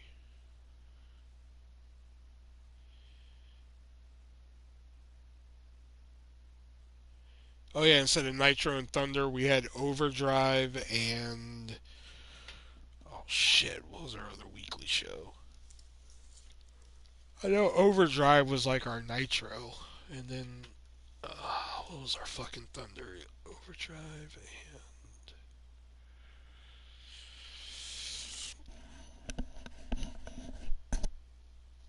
ah fuck, I don't remember that one either. Fuck. Usually have a pretty good memory when it comes to this shit,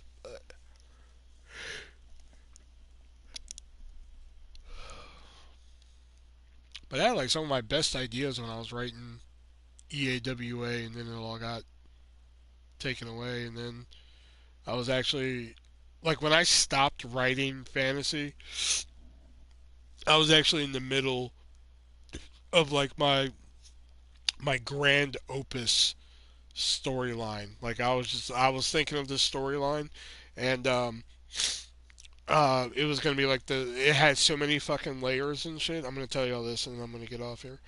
It had so many fucking layers and shit. So like the players I picked for it was artist and Jackie's character, Miss Jack Chic. Um, so the story was like the three founding people, or like the three main guys in WCW, were Primetime Eric White, J-Dog Juggalo, and Artist Version 1. Well, Trinity, yeah, Trinity, I believe it was. Trinity was inducted into the WCW Hall of Fame. So, uh, Artist, Primetime, and J-Dog believed that they should be next in line to go into the WCW Hall of Fame. So they had this tremendous Hardcore Havoc. That was one we did instead of Halloween Havoc. Um, so they had this tremendous triple threat match that I wrote between them, and the winner went into the WCW Hall of Fame. Well, Artist won, and then as he's presented with the plaque, like, oh, you're in the Hall of Fame, he's attacked by a masked person. We're like, what the hell was that? Oh my god, shit like that. You know. Meanwhile, at this point, so they wrestled to get in the Hall of Fame. Exactly. Instead of just be given a spot. Now, at this point, the Miss Jack Sheik character's already been introduced, and she's been intertwined into other storylines and shit like that, so she's already, like a mainstay, so it's not like, oh my god, who's that, So the next night on, I was doing WCW again, so the next night on Nitro, I think we discover who it is, so it's like, oh my god, it's Miss Jack Sheik, what the hell, shit like that. So then we find out her motives, and like the motive I came up with, this part probably needed some work, but it's the best I could come up with, is that, artists wrestled overseas, they were supposed to be tag team partners, he missed the match, so she came to WCW for revenge. But artists thought they were cool and shit like that, but she didn't forget about it. So then that leads to their first matchup at the pay-per-view. I forgot what pay-per-view it was. Leads to their first just one-on-one matchup and shit. Artist picks up the win. We think it's over. Long from over. Their feud keeps going and going. That leads to the next pay-per-view where their next match was inside Hell in a Cell, where I fucking, if this was a real match, they were dead. Because, like, oh god, I had thumbtacks, and I think the finish was a Jack Sheik driver off a ladder through a glass table, and that's what put me away.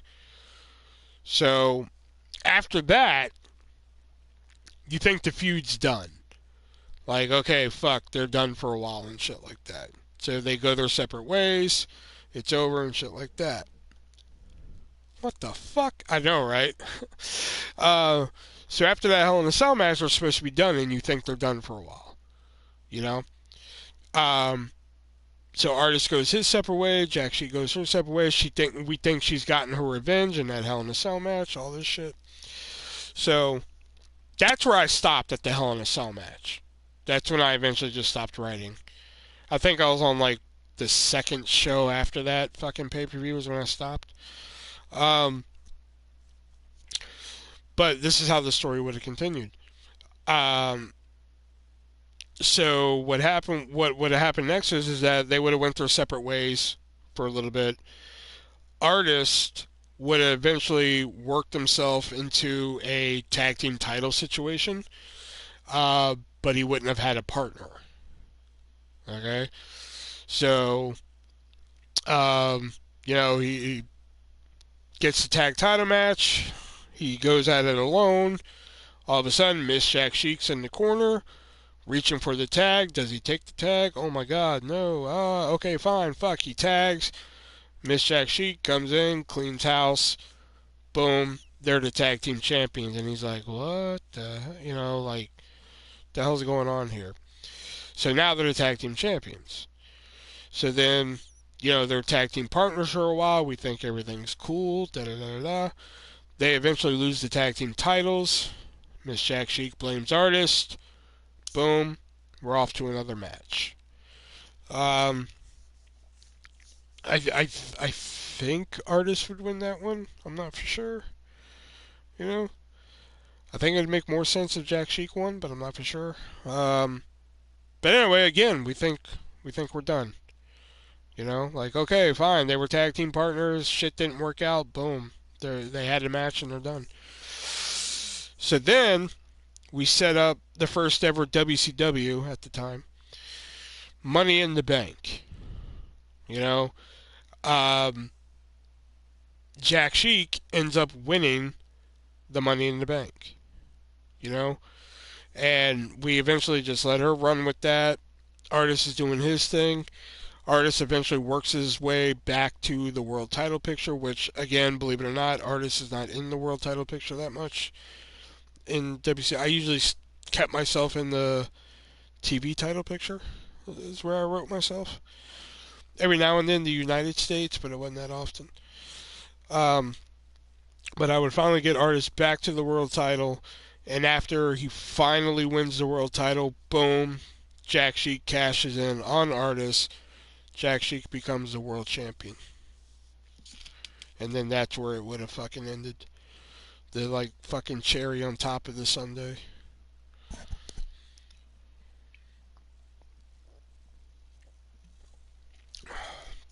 So it had a lot of layers to it, but I never got to finish it. Damn, I know, right?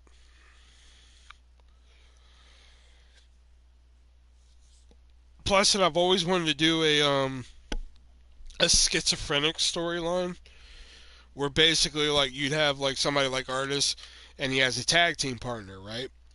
So he'd have a tag team partner, let's say, just for the scenario, Primetime Eric White. But Primetime Eric White has become schizophrenic. So he has multiple personalities, but one of the personalities is a face and one of them is a heel. So when Artist tags in, he don't know who he's tagging in. Is he tagging in a personality who's aligned with Artist? Is he tagging in somebody who's against Artist? Who knows? You know, I fucking love that idea.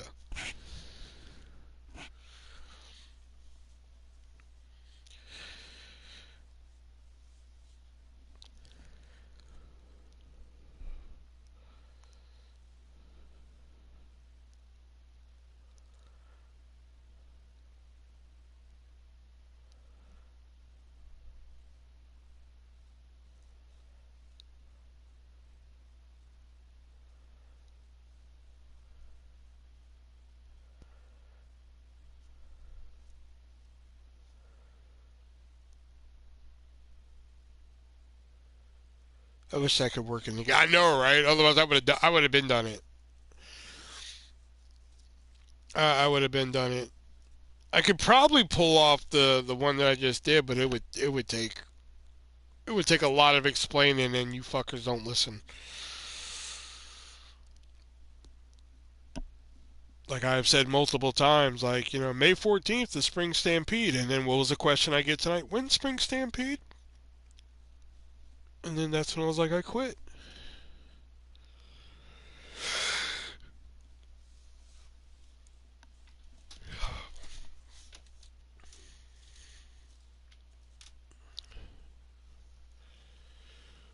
More dialogue instead of act. Yeah, that's true.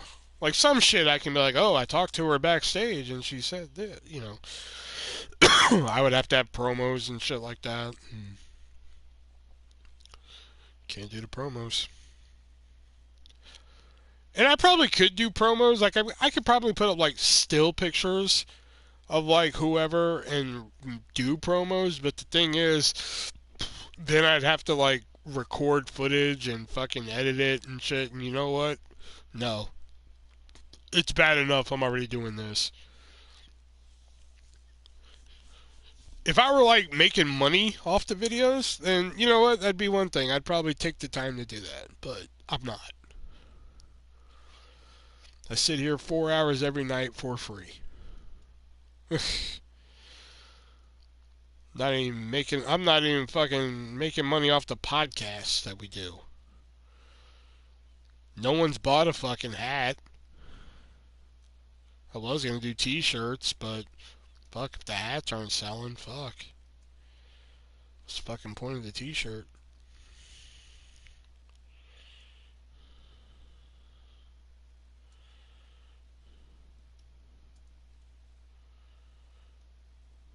Jason Byatt. God damn it.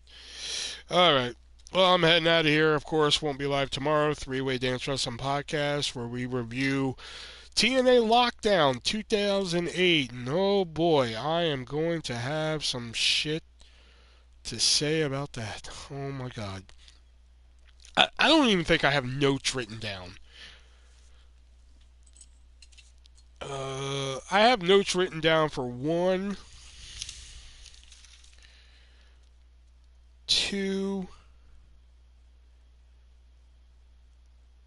for 2 matches, and the other 2 matches I have shit written down. I have like 1 thing written down for each of them. Like, holy shit. Like, this is gonna be fucking awful. Like, oh my god. And I was like, yeah, it'd be fun to do a TNA 1-for-1. God damn, was I fucking wrong. The highest rated match I have so far, and I didn't even watch the main event. I don't even think I'm gonna watch the main event. The highest rated match I have is 3.25 star. And I think I'm being generous with that. The lowest rated one I got is fucking 3/4 star.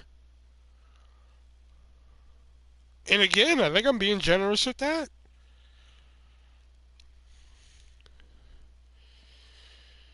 Y'all just picked a bad pay-per-view. There's been many. Oh yeah, I know, but I'm just saying. I just thought this was gonna be good because, like, like I said, Shelby was just like, "What pay-per-view of TNA's usually happens in April-ish?" I was like, "Lockdown," and he was like, "Ah, fuck." We were gonna do 2007, but once I said, "Ooh, that's the electrified steel cage one," he was like, "God damn it!" So that really fucking that really would have drove him insane. Um, But then once Nick mentioned like, oh, 2008 was Kurt Angle and Samoa Joe, he was like, okay, all right, that might be worth sitting through this shit. Yeah, he's not a fan of giving it. Yeah. Oh God, I can't believe. Fuck, we're actually probably gonna agree on a lot of these matches tomorrow. So, all right, guys, I'm out of here. Be breezy.